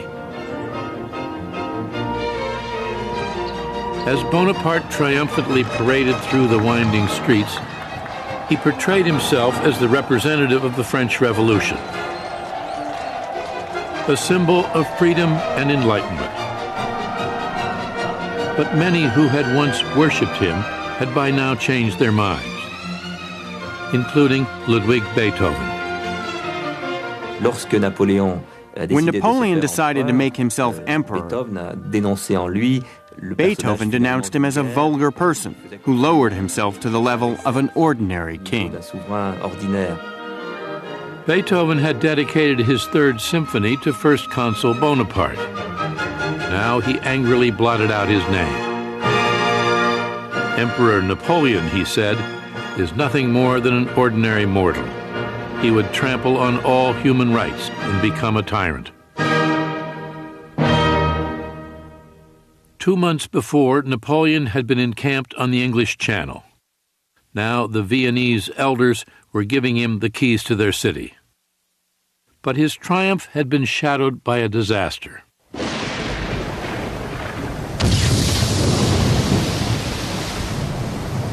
On October 21st, the British Admiral Horatio Nelson had caught a French fleet at Trafalgar and utterly destroyed it, at the cost of his own life. Great Britain had lost its greatest sailor. But never again would the French challenge the might of the British Navy. Napoleon no longer had a fleet he could count on, and now in December 1805, the Grand Army itself was in danger. Although Napoleon had crippled the Austrian army and driven the emperor from Vienna, his conquest threatened to become his undoing. It is winter, it is December, it is cold, he's surrounded by a hostile population. The Russians are coming to help the Austrians. His troops are dwindling in number and in supplies. He was almost 1,000 miles from Paris. All of Europe had become a deadly trap. He was deep in the center of the continent. Prussia was now threatening to declare war. And on November 22nd, the Russian and Austrian armies finally united in a single fighting force, 90,000 allies against 75,000 Frenchmen. You might say any sensible man would have stopped and perhaps done a deal with the Russians and the Austrians. He really had two choices, either to go back or go forward. Napoleon would never go back. So he thought, one more battle. As November drew to a close, Napoleon roamed the countryside, studied the battles of Frederick the Great, pored over maps. Then he pointed to a spot not far from the little village of Austerlitz. It was a hilly field bounded by woods, marshy ponds, and small towns. Here he would make his stand. Looking it over, the emperor told his marshals, "Gentlemen, examine this ground carefully. It is going to be a battlefield. You will have a part to play upon it." 70,000 Russian soldiers would have a part to play too. Commanded by the Tsar himself, Alexander I. Just 28, he was eager, one of his aides said, to experience and win a battle, to cover himself with glory by defeating the invincible Corsican upstart. Vain, inexperienced, the young Tsar was an easy target for one of the greatest strategists who ever lived. Napoleon was outnumbered, but if he could control the battlefield, make the Tsar attack him when and where and how he wanted, he had a chance to carry the day. The battlefield at Austerlitz was dominated by a gently sloping hill, the Pratzen Heights. "If I wanted to stop the enemy," Napoleon said, "it is there that I should post myself. But that would lead only to an ordinary battle, and I want decisive success." Napoleon's army controlled the heights, but he would now sacrifice his commanding position in a daring gambit to lure the Russians to attack his right flank. With a thin line of soldiers on his right, he ordered his men to abandon the heights and watched as enemy forces occupied it. Napoleon knew his man. The Tsar called a council of war and argued for an immediate attack. The Russian General Mikhail Kutuzov objected. Blind in one eye from a battle wound, the hard-drinking veteran was contemptuous of his Austrian allies and wary of Napoleon. Kutuzov tried to calm the Tsar's fervor. He sensed the trap. Perhaps he didn't understand the trap, but he felt it. He was an old fox.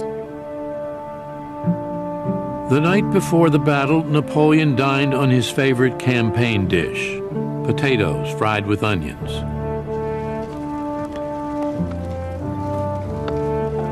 All across the French camp, his soldiers settled into their evening chores. He had already inspected the troops and sighted some of the cannon himself.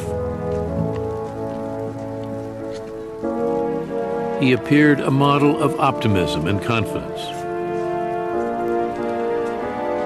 As he rode past his men, they shouted, "Long live the Emperor," and waved flaming torches. The camp blazed with light.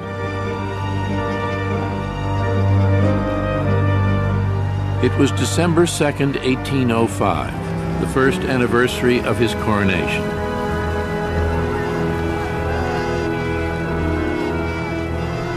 Napoleon told an aide, "This is the finest evening of my life."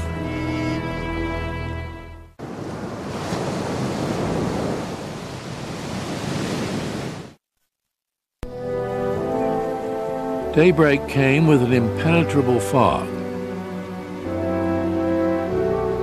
The top of the Pratzen Heights floated like an island above the sea of mist.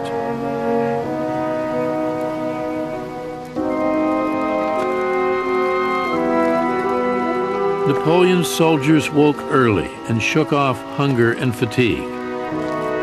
Each man preparing for a fight he knew might be his last.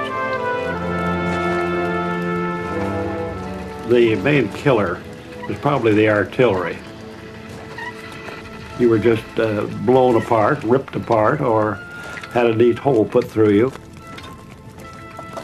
Coming in close, when it did get to bayonet fighting, why, it was usually pretty deadly, more killed than wounded. And there was then, of course, the infantry musket, the heavy lead slugs. Those really smashed and tore. Modern rifle bullet punches a neat hole, but these things just ripped, and they shatter bones and take out whole sections of the flesh.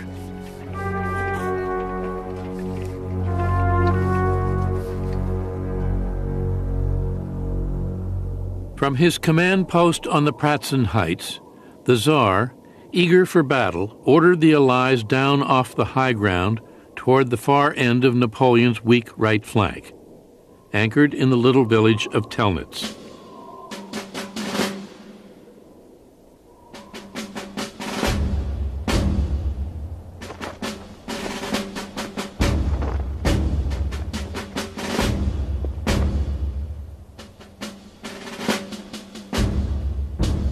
Napoleon had a surprise waiting for them. 2 divisions of soldiers he had summoned from Vienna. They had covered the 70 miles in only 2 days. Napoleon had put reinforcements where they were least expected, and faster than anyone thought possible.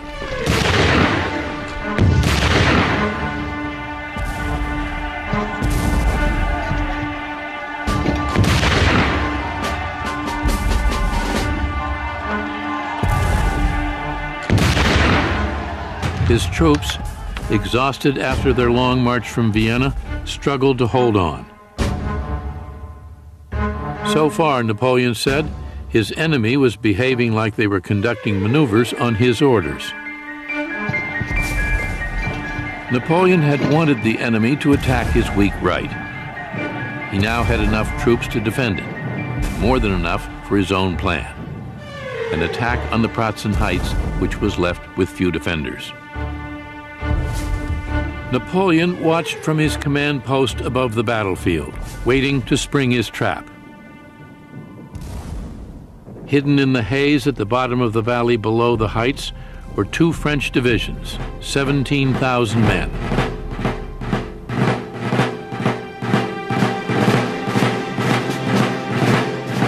Napoleon gave the order to advance. One sharp blow, he said, and the war is over. The fog was so dense the French soldiers could barely see 10 paces in front of them. As the sun began to rise, Napoleon's army appeared out of the mist.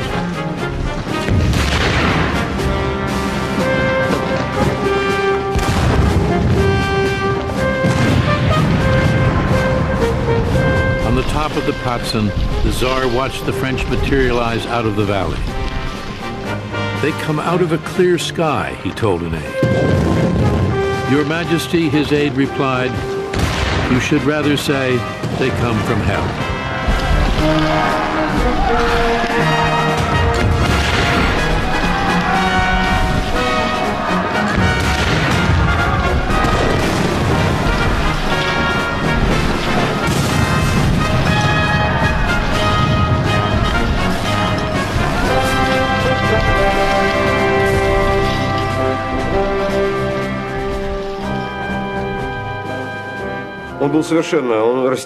Alexander didn't know what to do. He was at an absolute loss. From that moment on, he completely lost control of his army.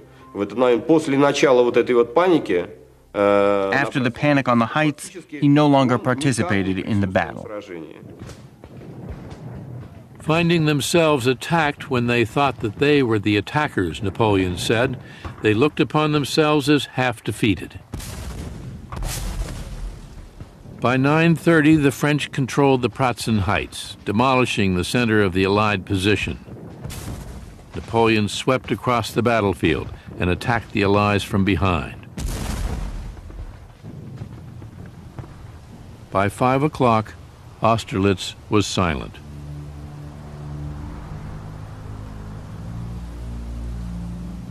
"9,000 Frenchmen were killed or wounded, along with 16,000 Russians and Austrians."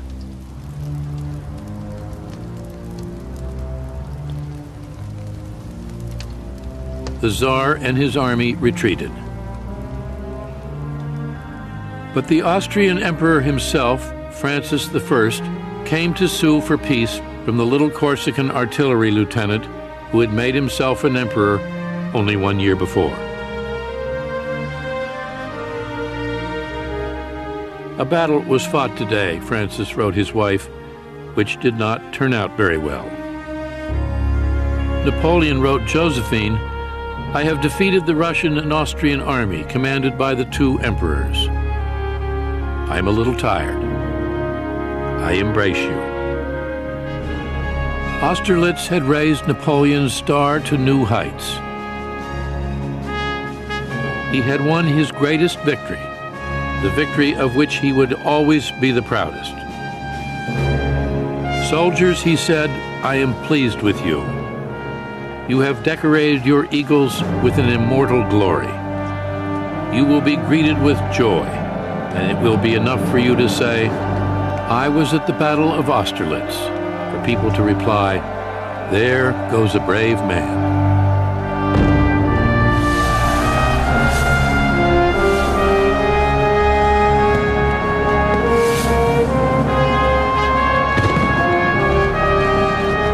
In France, victory was cause for wild rejoicing.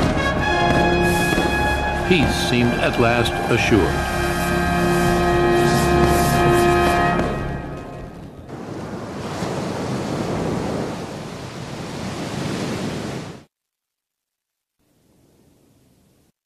Six months later, Napoleon was still deep in Europe, preparing for war again. Among the established sovereigns, he said, war aims never go beyond possession of a province or a fortress. With me, the stake is always my existence, and that of the whole empire. Conquest alone made me what I am. Conquest alone can keep me there. Alarmed by France's growing power, now the Prussians challenged him. Napoleon made short work of them. The idea that Prussia could take the field against me by herself, he said, seems so ridiculous that it does not merit discussion. In less than 3 weeks, he brought the Prussians to their knees, taking 140,000 prisoners, leaving 25,000 dead or wounded. The might of the Prussian army had been entirely crushed.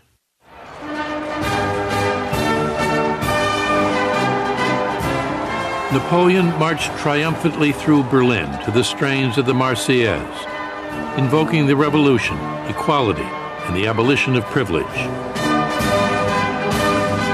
Now master of most of Western Europe, he swept away feudal laws and forced the nations he had conquered to accept the new ones he had created for France, the Civil Code.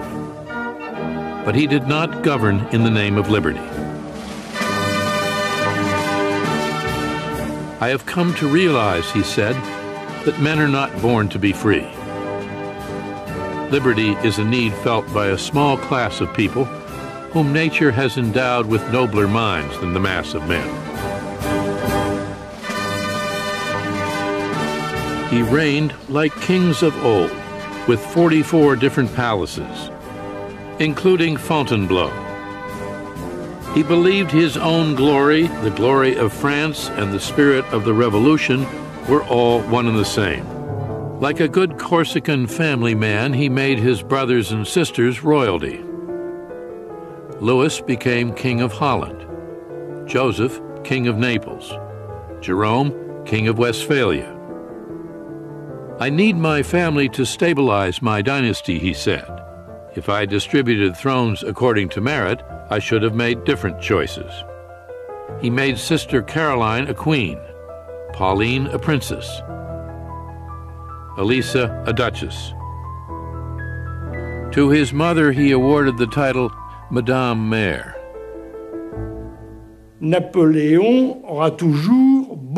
Napoleon always had a lot of respect for his mother. He always remained his mother's child, even when emperor. She was amazed by the success of her son, and she was afraid it wouldn't last. She was supposed to have often said, in her thick Corsican accent, just as long as it lasts.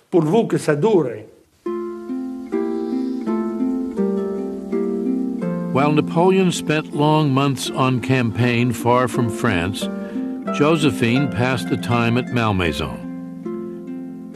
She was uncomfortable living in the palaces of the great royal families. I was never made for so much grandeur, she said. I can feel the Queen's ghost asking what am I doing in her bed. Malmaison was Josephine's refuge. There she tended to her gardens, importing exotic plants, trees, and flowers from all over the world.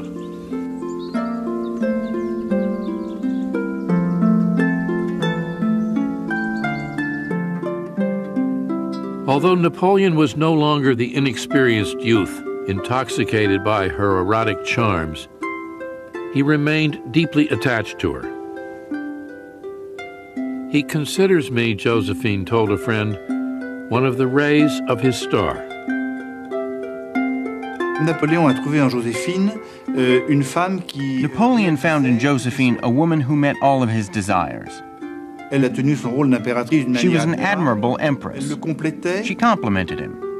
As Napoleon said, I win the wars and she wins people's hearts. Josephine appeared more in love now than ever before, though she and her husband often quarreled. He objected to her spending nearly 1 million francs a year on clothes alone. She was jealous of his mistresses. But he made love much the same way he ate his meals, quickly. My mistresses, he said, do not in the least engage my feelings. Power is my mistress. He could not understand why Josephine was upset. She takes things far too seriously, he said. She is always afraid that I shall fall deeply in love. Can she not understand that love is not for me? They were just passing relationships, and Josephine made more out of them than she should have. In the end, over time, they created a real partnership. They had risen to the heights together. If Josephine had given him a son, he would have been the happiest man in the world.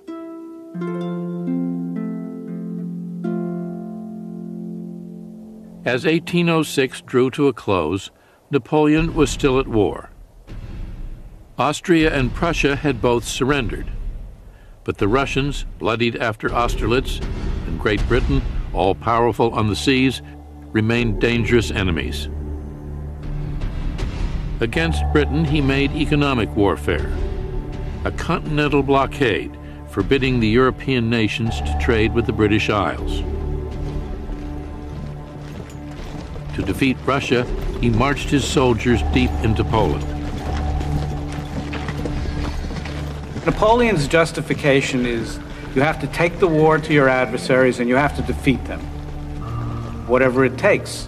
So going out to the far reaches of Poland, if that's what it takes to get the Russians to capitulate, that's what he's going to do.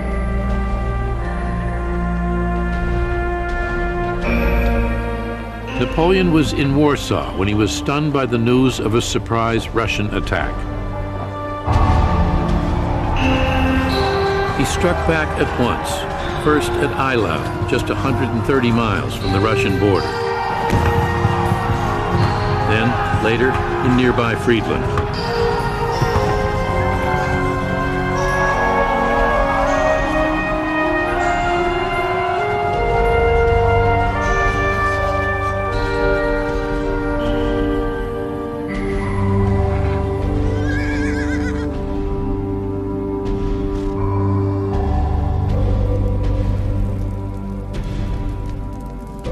The carnage in both battles was terrible. 70,000 French and Russian soldiers killed or wounded.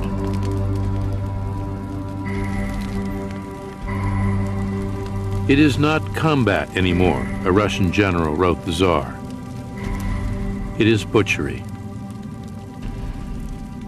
Napoleon's army was torn and bloody. The Tsar's army was in ruins. Alexander puzzled over what to do next. When Alexander I was thinking about what to do after the Battle of Friedland, his brother Constantine said, "Sire, if you are considering fighting the French, you might as well give each soldier a gun and let him put a bullet in his head. The result will be the same."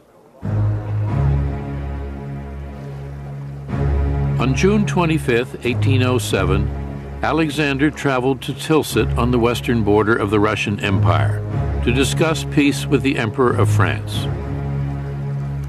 To signify their equal status, they met on a raft moored precisely in the center of the Niemen River, the boundary between Russia and Europe.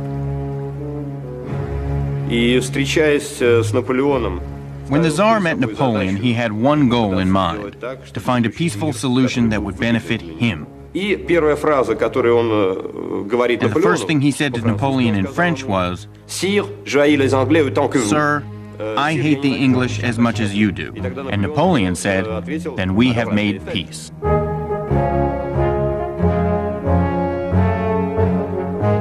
Napoleon's peace terms were generous. He demanded no Russian territory at all.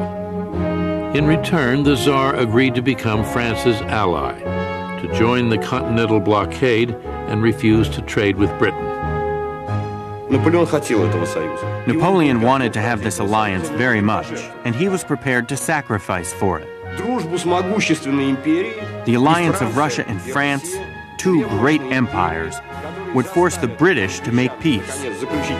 Finally, there would be peace in Europe. Only 10 days before, they had been bleeding each other dry. Now the two old enemies were acting like old friends.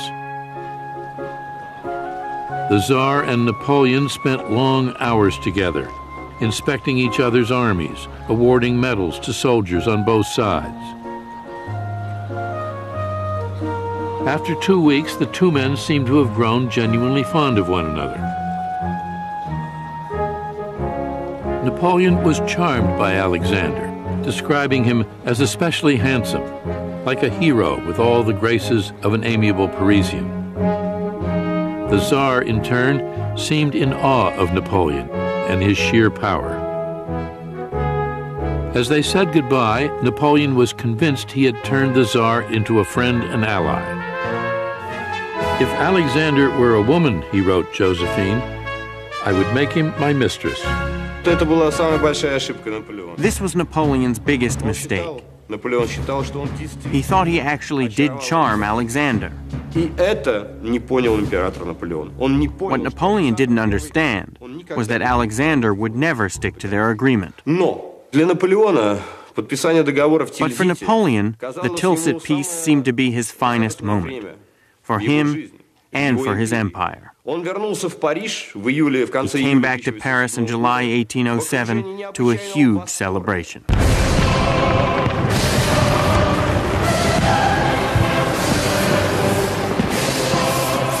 France rejoiced at the signing of the treaty between the two giant powers. Once again, peace in Europe seemed secure.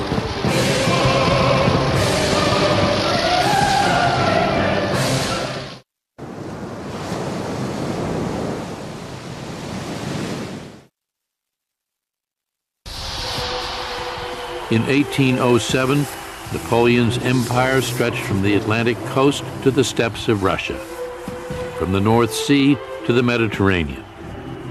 He ruled over 70 million people, French, Italians, Dutch, Germans, Poles.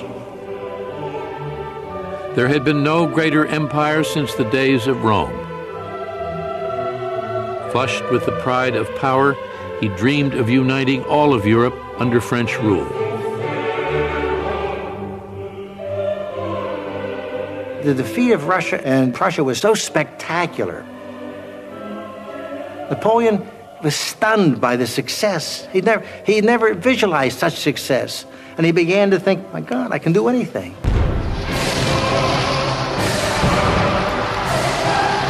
His rising star had reached its zenith.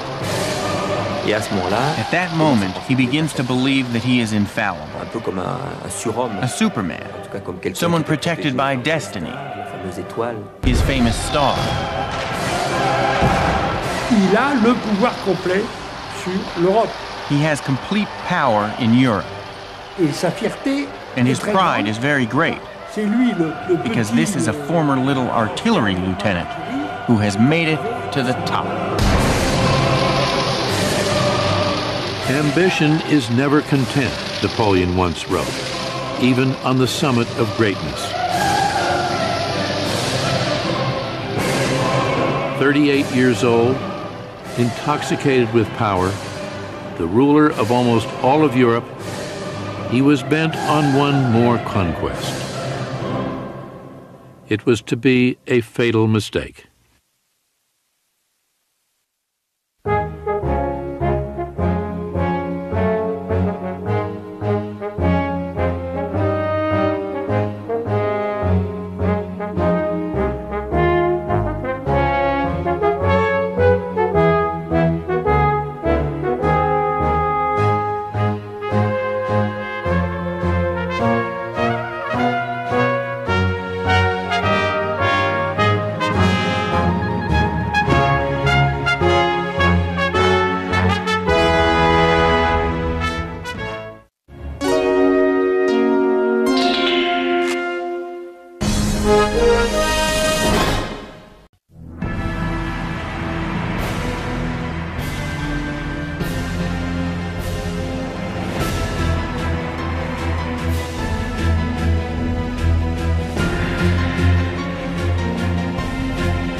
In 1808, when Napoleon Bonaparte sent 118,000 soldiers across the Pyrenees into Spain, he imagined they would be welcomed.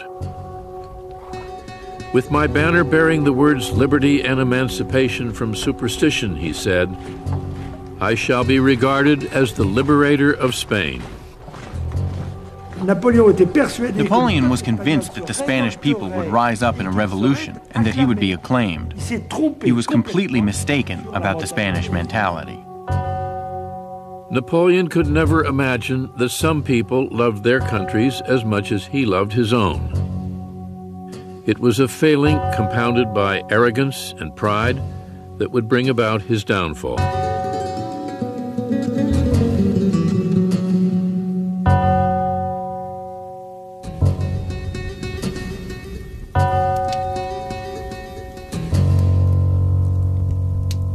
Napoleon's economic blockade of Great Britain wasn't working. Defying his command, Spain had been trading with his enemy. Determined to bend the Spanish people to his will, he decided to make Spain a part of his empire.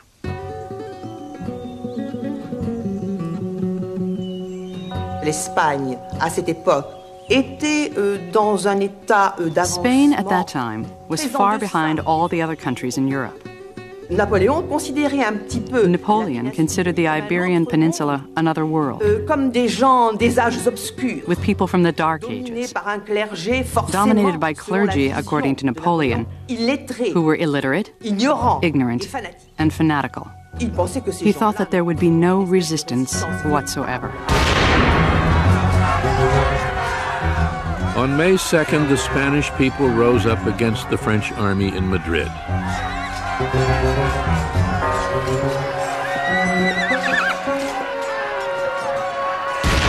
By nightfall, 150 French soldiers were dead.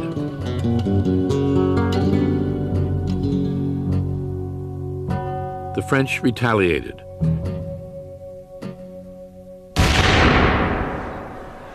Killing thousands of Spaniards. It was the start of a brutal, no-holds-barred war, marked by savagery on both sides.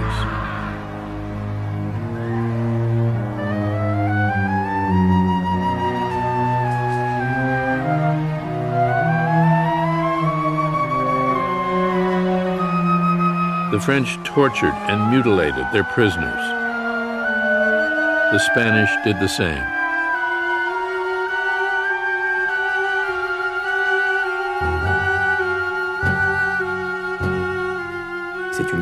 It's a war of atrocities. C'est une guerre qu'on a appelée la guérilla. It's guerrilla war. The word comes from this time. The French army has never fought this kind of war. Not at all the glorious war that they fought elsewhere. At this point, you begin to see a failure of Napoleon's judgment. He had somehow lost a sense of proportion. He gets into Spain, and he won't give up. Thousands died, but there was no decisive victory. Napoleon would keep his armies in Spain for 5 years, unable to break the will of the Spanish people. Napoleon n'accepte plus. Napoleon no longer accepts advice. Napoleon ne croit plus. Napoleon only believes in himself. He only has confidence in his star. So he is going to be blinded.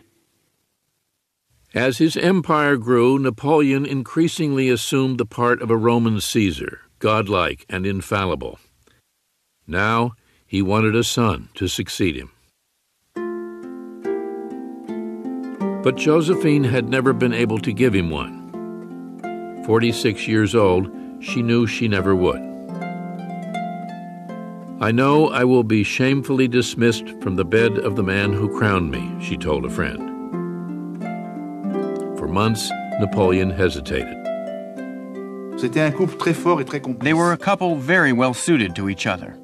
Up to the end, he believed that Josephine was his lucky star. That's why it was so difficult to divorce her.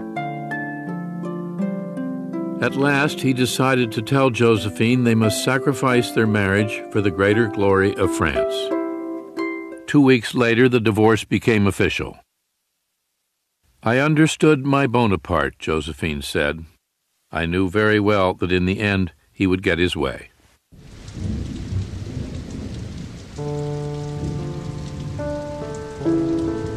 Josephine went at once to Malmaison. The next day, Napoleon came to see her in the driving rain. Hand in hand, they walked through the downpour. Then he was gone. Pour elle, c'est fini. For her, it's over. Elle ne sera plus l'impératrice. She will no longer be Empress Josephine. Mais Napoléon n'a pas non plus. But Napoleon doesn't want this break either. Il tient à Joséphine, il l'aime. He's attached to Josephine. He loves her. Et donc and it's difficult for him too. Napoleon gave Josephine Malmaison and an allowance of 3 million francs a year. Now he was free to find a new wife and father an heir to his throne. "I want," he said, "to marry a womb." He cast his eye on the Archduchess Marie-Louise, the 19-year-old daughter of his old enemy, the Emperor Francis I of Austria. Marriage to Marie-Louise would ally him with the Habsburgs, one of the great reigning families of Europe. But the young woman despised Napoleon. Just to see the man, she wrote in her diary, would be the worst form of torture. Her father overruled her objections. Marriage with Napoleon, he told her, would bring Austria peace and an alliance with the most powerful country in Europe. Brought up to obey, the 19-year-old girl said goodbye to her family and headed toward France. On April 2nd, 1810, Emperor Napoleon Bonaparte married the Archduchess Marie-Louise, with all the extravagant display befitting the joining of two empires.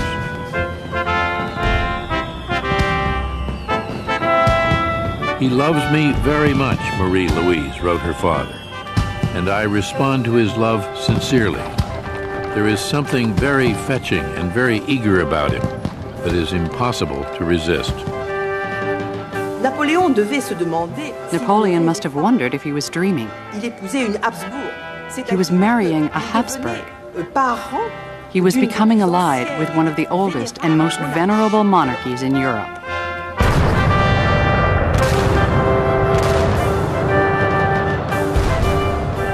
Just 1 year after their marriage, the thunder of cannon brought all of Paris to attention.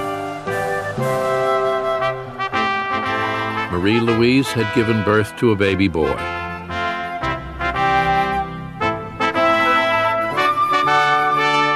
Napoleon called him the King of Rome.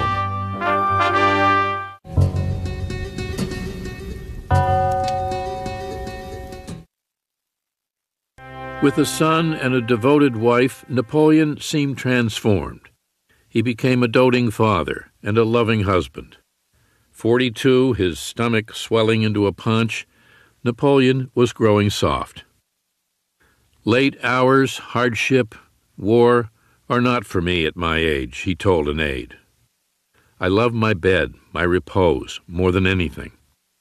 But I must finish my work." In 1811, there was still plenty to do. The bloody war in Spain continued. Britain remained a stubborn enemy, and now a new war threatened. Tsar Alexander refused to be part of the continental blockade of British goods any longer. Napoleon's edict barring trade with Great Britain was ruining the Russian economy. Tensions quickly escalated. Every attempt to negotiate failed. In the spring of 1812, ignoring the advice of his closest advisors, Napoleon invaded Russia. Never in living memory had so large an army been assembled. Italians, Poles, Germans, French, more than 600,000 men from every corner of his empire. Napoleon prophesied that the war would be over in 20 days. an army of 600,000, it would seem to be absolutely irresistible, no matter what happened. He'll simply pour in enough men to overwhelm the Russians, force them to engage in battle, and defeat them. Napoleon's army trudged slowly across Russia's immense spaces. He hoped to annihilate his enemy at once, but the Russians would not give battle. As the days passed, the blazing heat of the Russian summer began to take its toll. Soldiers fell out from exhaustion, sickness, and desertion. Thousands every day. After 2 months, before Napoleon had fought a single battle, 150,000 soldiers were out of action. At last, with summer ending, the Russians turned and faced their enemy at the crossroads village of Borodino. Moscow, the holy city of Russia, was at stake.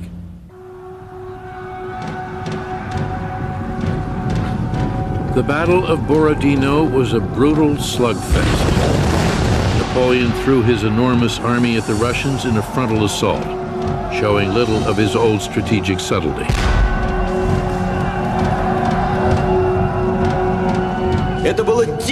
This was a wild attack. They were killing each other. There were deaths without stop. It was horrific.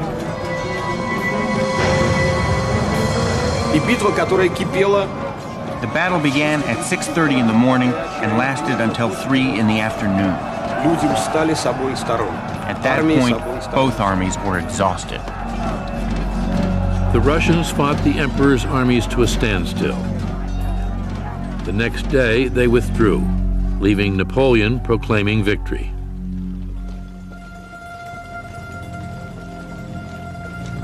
Moscow was at his mercy, but the Russians refused to make peace. As Napoleon's army entered the city, he found it almost deserted. That night, Moscow began to burn.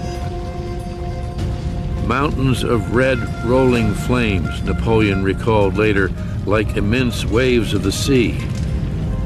Oh, it was the most grand, the most sublime, and the most terrifying sight the world ever beheld. The Russians burned Moscow themselves. And when Moscow went up in flames, this was the worst blow to Napoleon's army. Napoleon couldn't stay in Moscow.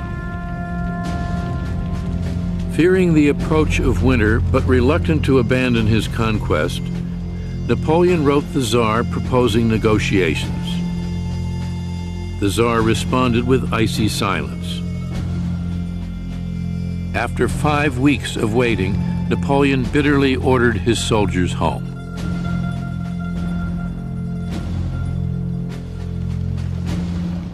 On October 19th, he led his men, laden with spoils, out of Moscow through the gate of Kaluga. It was a warm fall day.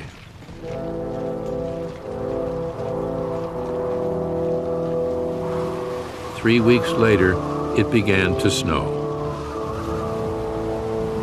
The Russian winter had arrived early. Temperatures fell to 22 degrees below zero. Napoleon's soldiers froze in the open countryside. Our lips stuck together, one soldier wrote. Our nostrils froze. We seemed to be marching in a world of ice. Food ran out. Horses died by the thousands. Hungry soldiers quarreled over the horseflesh. They were fighting starvation, cold, fatigue, disease, and the Cossacks. The Cossacks harried Napoleon's flanks, tearing at his army as if it were a wounded animal. The army is being eaten away because it is being attacked on all sides. So the army fell apart, little by little. The French army no longer existed as a fighting force.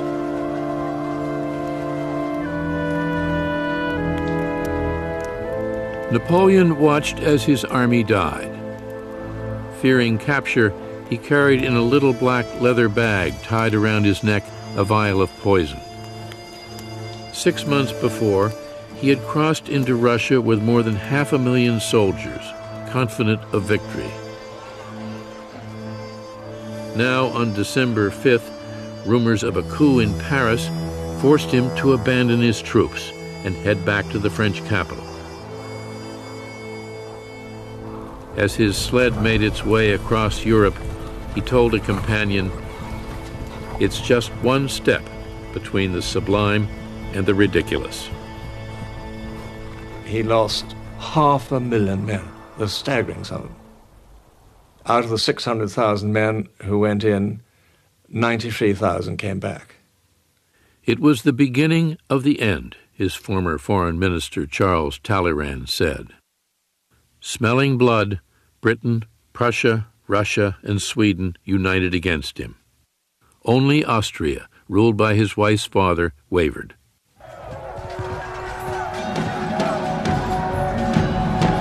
Clinging to the hope that one decisive battle could turn his luck around, Napoleon rallied France for yet another campaign in Central Europe. He just was fighting here, fighting there, fighting the next place, hopelessly outnumbered. Could never win, but still fighting like mad. In the fall of 1813, the Allies caught Napoleon at Leipzig, where they outnumbered him 2-1, and punished his armies in a bruising battle that lasted 3 days. The legend of Napoleon's invincibility was over. His armies were now in retreat everywhere in Europe. A year ago, he said, the whole of Europe was marching alongside of us. Today, the whole of Europe is marching against us. In 2 months, he lost 400,000 men. Still, he fought on. There was nothing left to do but fight, he said. Yet every day, our chances grew smaller and smaller. By the beginning of 1814, Napoleon was again in Paris when he learned that the Allies had invaded France itself. Fearing the worst, he began burning his private papers. Even Austria, led by Marie Louise's father, Francis I, had come in for the kill. "Don't worry," Napoleon told his wife and son. "We shall beat Papa Francis. Trust me." On the morning of January 25th, they said goodbye. He would never see his wife or his son again. In a last desperate campaign fought across France, Napoleon displayed all of his old brilliance. But 85,000 Frenchmen stood no chance against 350,000 Allies. On March 31st, 1814, the Allies marched down the Champs-Élysées. The war was all but over. Now, even his own marshals turned against him. When he prepared to summon what remained of his army to march on Paris, they refused to fight any longer.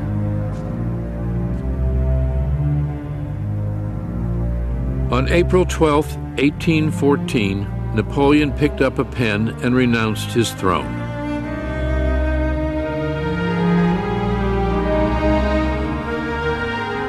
His Majesty appeared to be entirely crushed, his secretary wrote. His agitation was often so great that, without being aware of it, he tore at his leg with his nails until the blood flowed.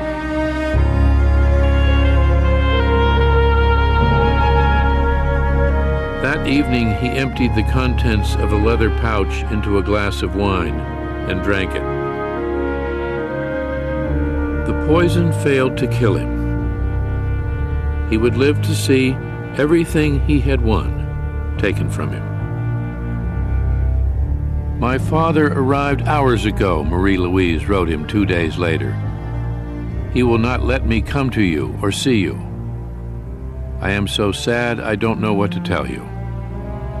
I kiss you, and I love you with all my heart.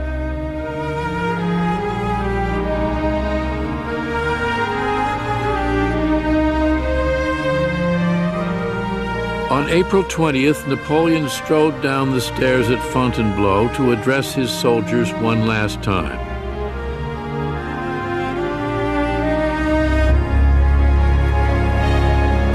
Goodbye, my children. I am leaving.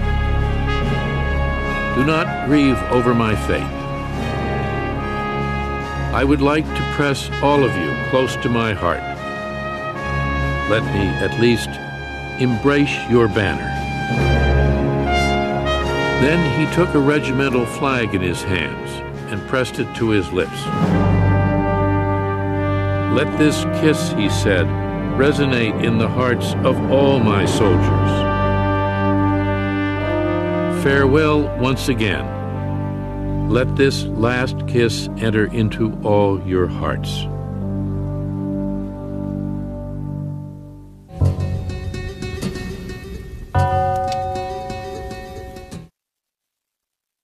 A British warship carried Napoleon into exile. Just 45 years old, he had won, then lost an empire. As he sailed across the Mediterranean, he came within sight of Corsica, a bitter reminder of how far he had come and how great was his fall.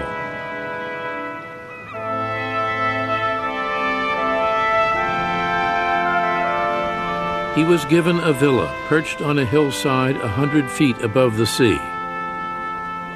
Still a sovereign, this would be his new palace, where he was expected to spend the rest of his life. Stripped of his old rank and title, he was granted a new one, Emperor of the Isle of Elba. When Napoleon arrives on the island of Elba, his first reaction is one of despair, depression, sadness. But he gets over it quickly, and he's able to regain the two aspects of his personality, work and action. He starts taking care of the island of Elba as though it were a great country. He set up a miniature court, complete with a grand marshal, ministers of the treasury and war, and even a flag of his own devising.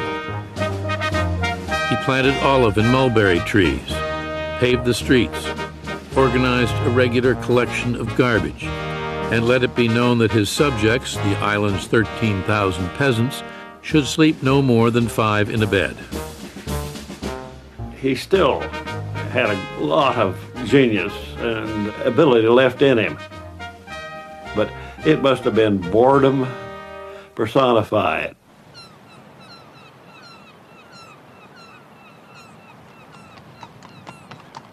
Napoleon spent his days on horseback, exploring Elba's meager resources. Often he climbed to his favorite spot on the island, a mountain looking out across the Mediterranean. There, he would spend hours gazing toward Corsica. His connections to the past had been severed.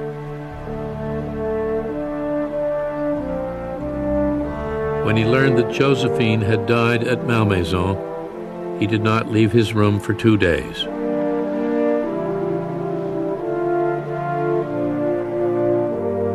As the weeks passed, Napoleon grew bored playing at Emperor of Elba. He never took his eye off France, where the Allies had made the mistake of restoring an eager but weak Bourbon king to the throne.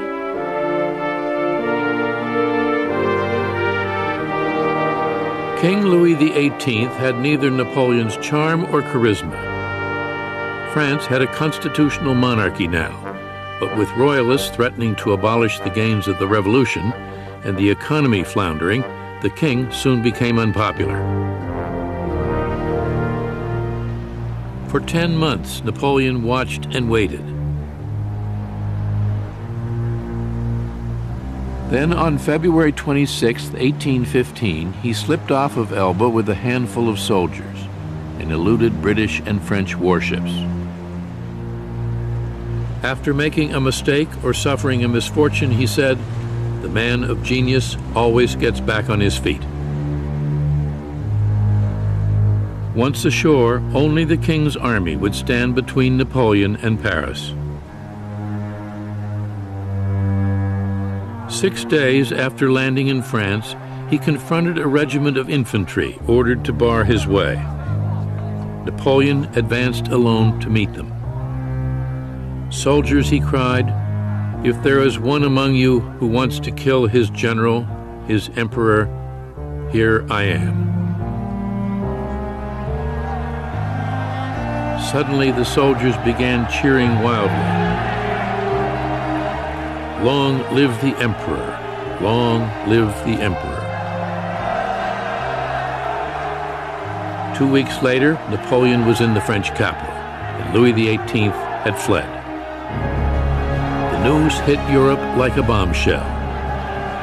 The devil, his enemies said, has been unchained. And again, the mystique of Napoleon. Here's the emperor. Vive l'empereur, they shouted all the way to Paris. But it was really sort of crazy. He hadn't got a hope. For months after Napoleon's abdication, the Allies had been at odds with one another as they met in Vienna to hammer out an agreement to determine the shape of post-war Europe. Now, Great Britain, Prussia, Austria, and Russia united once again. They declared Napoleon an outlaw, an enemy and a disturber of the tranquility of the world, and readied their armies for war. Il avait toute l'Europe contre lui. All of Europe was against him. There wasn't a chance of France beating this coalition arrayed against it. By the end of May, the British and Prussians had 2 armies in Belgium. Austrian and Russian soldiers were on the way. Napoleon's only hope for survival was one last desperate gamble. He planned to drive a wedge between the British and the Prussians and defeat them before the Austrians and the Russians could arrive. Napoleon raised an army and marched toward Waterloo. Napoleon's fate would be decided on a field of rye and clover, 1 mile long and 3 miles wide.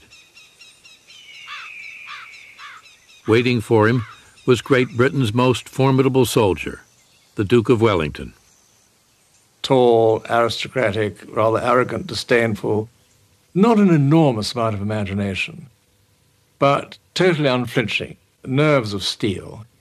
He knew his army, and he knew what they would take, and he knew how to deploy them, and he was superlative on the defensive. Wellington commanded 68,000 men, but he was counting on 72,000 more. The Prussians, led by Marshal Blücher von Ballstadt. Blücher's greatest wish was to capture Napoleon and have him shot. With Blücher and the Prussians by his side, Wellington would outnumber Napoleon 2 to 1. The Duke impatiently waited for the Prussians to arrive. Wellington said to Blücher, "For the love of God, come as fast as you can. Go fight to the last moment to the last man." But Blücher was still many miles from the battlefield, and Napoleon had sent a sizable force of his own to intercept him. It was not clear whether Blücher would get there on time or at all.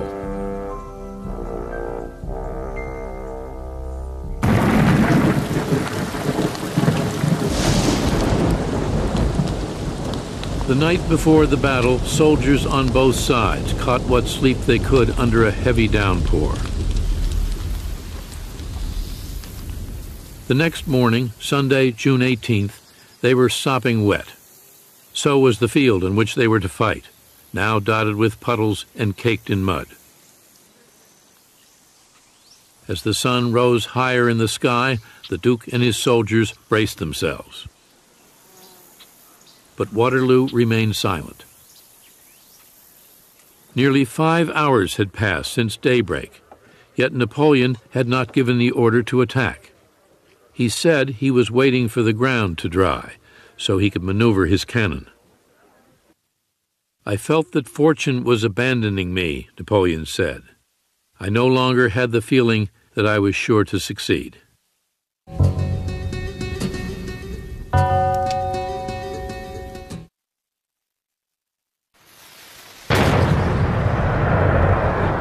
Finally, at 11:30, Napoleon's artillery opened fire. His battle plan was simple. Wellington's men occupied the outlying farm buildings on both flanks and the crest of a ridge in the center. To break them, Napoleon ordered no elaborate maneuvers. He would stake everything on a massive frontal attack. He meant to attack Wellington first, and the quicker the better. He thought Wellington would run for his ships. Then he would turn around and blast Blucher. Shortly after midday, Napoleon ordered a barrage of his most powerful cannon. 74 guns steadily lobbing cannonballs at Wellington's center. But Wellington had ordered his soldiers to take cover behind the crest of the ridge on which they stood, beyond the reach of the French guns. Napoleon's motto was never attack a man in a prepared position. But here he has no choice. He's got to get Wellington out. Napoleon's soldiers charged. The British counterattacked, driving the French back in confusion. The French cavalry was destroyed, but the English center appeared on the verge of collapse.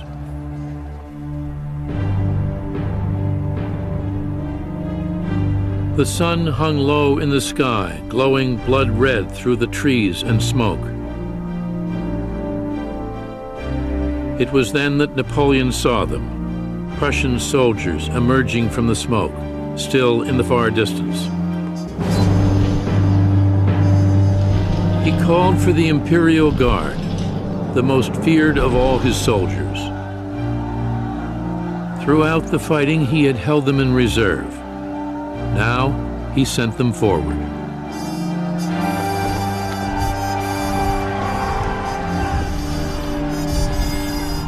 They were just 40 paces away when the Duke gave the order to fire.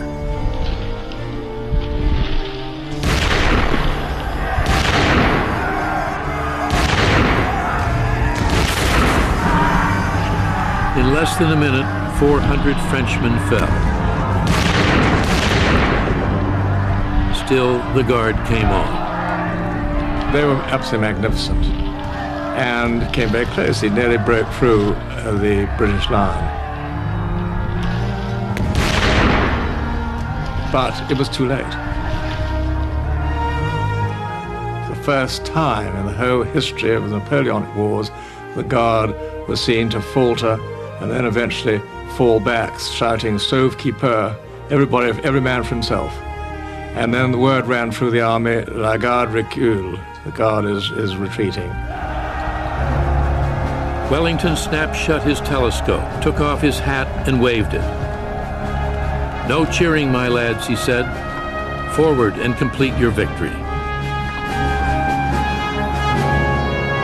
As the Guard fell back, panic spread through the ranks of Napoleon's army. And then disaster was upon them. The Prussians were in the field. The Prussians really was the last drop of water that tipped the bucket over. Napoleon had to draw forces from his center to deal with Blucher. Blucher won the battle. If Blucher hadn't been there, I don't think Wellington would have made it. "A damn nice thing," Wellington said later. the nearest run thing you ever saw in your life.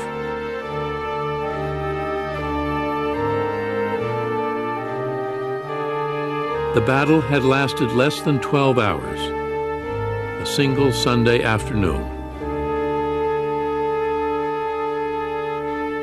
The field bloody with the wounded and the dead, Napoleon tried in vain to rally his men, then turned his back on the catastrophe and escaped.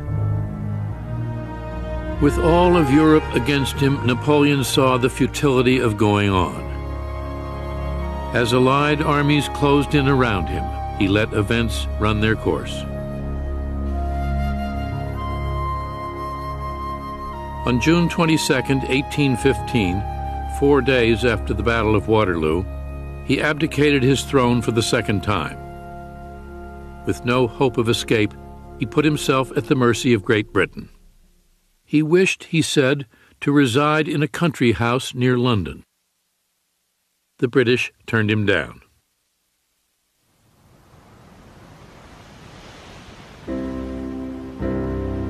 Instead, they sent him back into exile.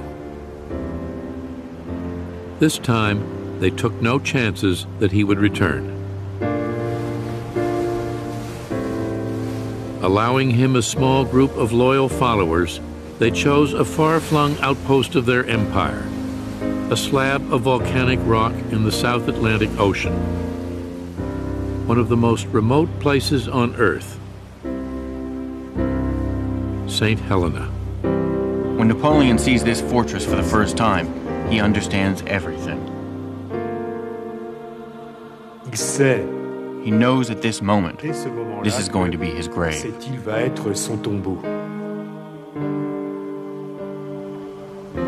Once the ruler of nearly all of Europe, Napoleon found himself confined to an island 10 miles long, 6 miles wide. It would be nice, he told an aide, to fall asleep and not wake up for a year or two. On Elba, he had at least been an emperor. On St. Helena, he was a prisoner, guarded by 2,000 soldiers and 2 ships that circled the island 24 hours a day. His final palace would be a wooden bungalow that had once been a row of cattle stalls. He was 46 years old, with nothing to do for the rest of his life but eat, sleep, and search for a way to occupy his mind. To die is nothing, he said, but to live defeated and without glory is to die every day.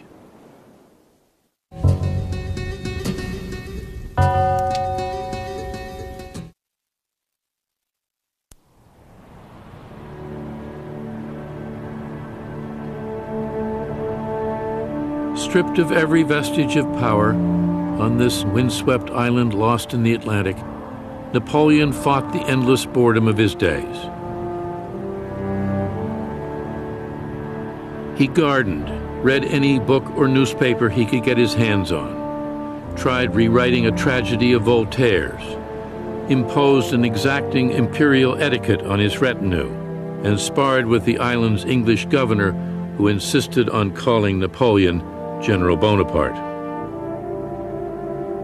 When he was unable to sleep, he would summon one of his retainers in the middle of the night and rant about the world, or explain why he lost the Battle of Waterloo. Only one weapon remained him: words. With words, he would launch his last campaign. Day after day, he dictated his memoirs, forging the story of his life into the stuff of legend. I shall survive, he said, and whenever they want to strike a lofty attitude, they will praise me. Il avait, pendant ces jours-là, décidé que sa vie... He had decided during this time that his real life had ended, but that now his legendary life would begin, and that he had to take care of it. He re-argued his decisions and refought his battles, recalling his greatest triumphs for all the world to admire. Rivoli, the pyramids, Marengo, Austerlitz. These are granite, he said. The tooth of envy is powerless there. The Civil Code, the Bank of France, the bridges over the Seine, schools, roads, canals, libraries. He made them all bear witness to his enduring legacy. He reconstructs his actions to justify his choices, to say that he was the savior of the revolution, to say that he wanted peace, to say that he wanted a new world, and that the kings of Europe were opposed to a modern man, a man of action who was working for the good of the people. He had little else to do but fight the battle of his image, of his reputation. And it was an extremely successful campaign. What is conveyed in this is an individual who can accomplish so much, so very much, through determination and energy and intelligence. This is his sense of himself.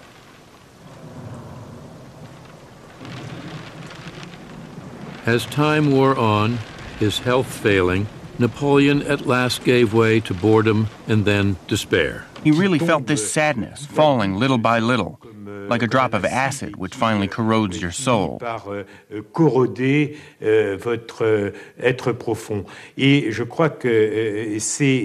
believe it was this that killed Napoleon.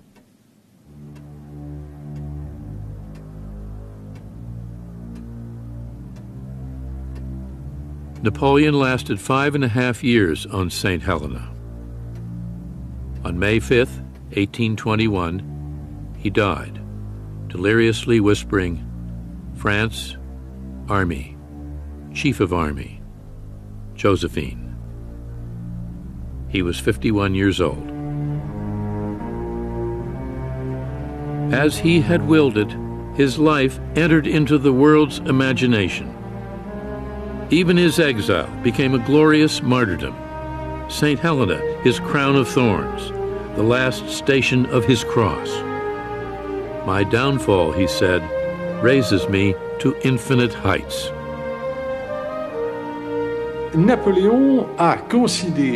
Napoleon considered it necessary to present himself as a martyr. He said, if Christ hadn't been crucified, he would never have been God.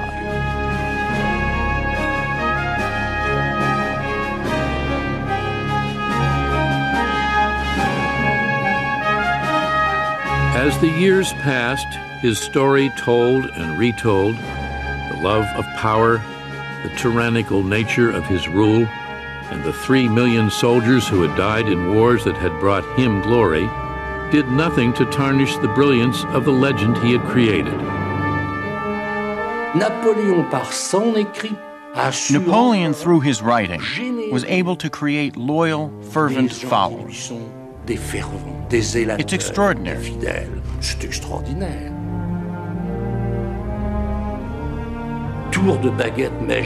With the wave of a magic wand, from a defeated prisoner, he becomes a hero again. He becomes the one who writes history. He doesn't die. He will never die. Il ne mourra jamais.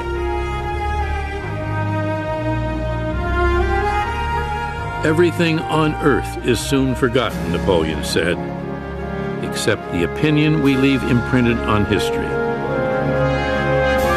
There is no immortality but the memory that is left in the minds of men.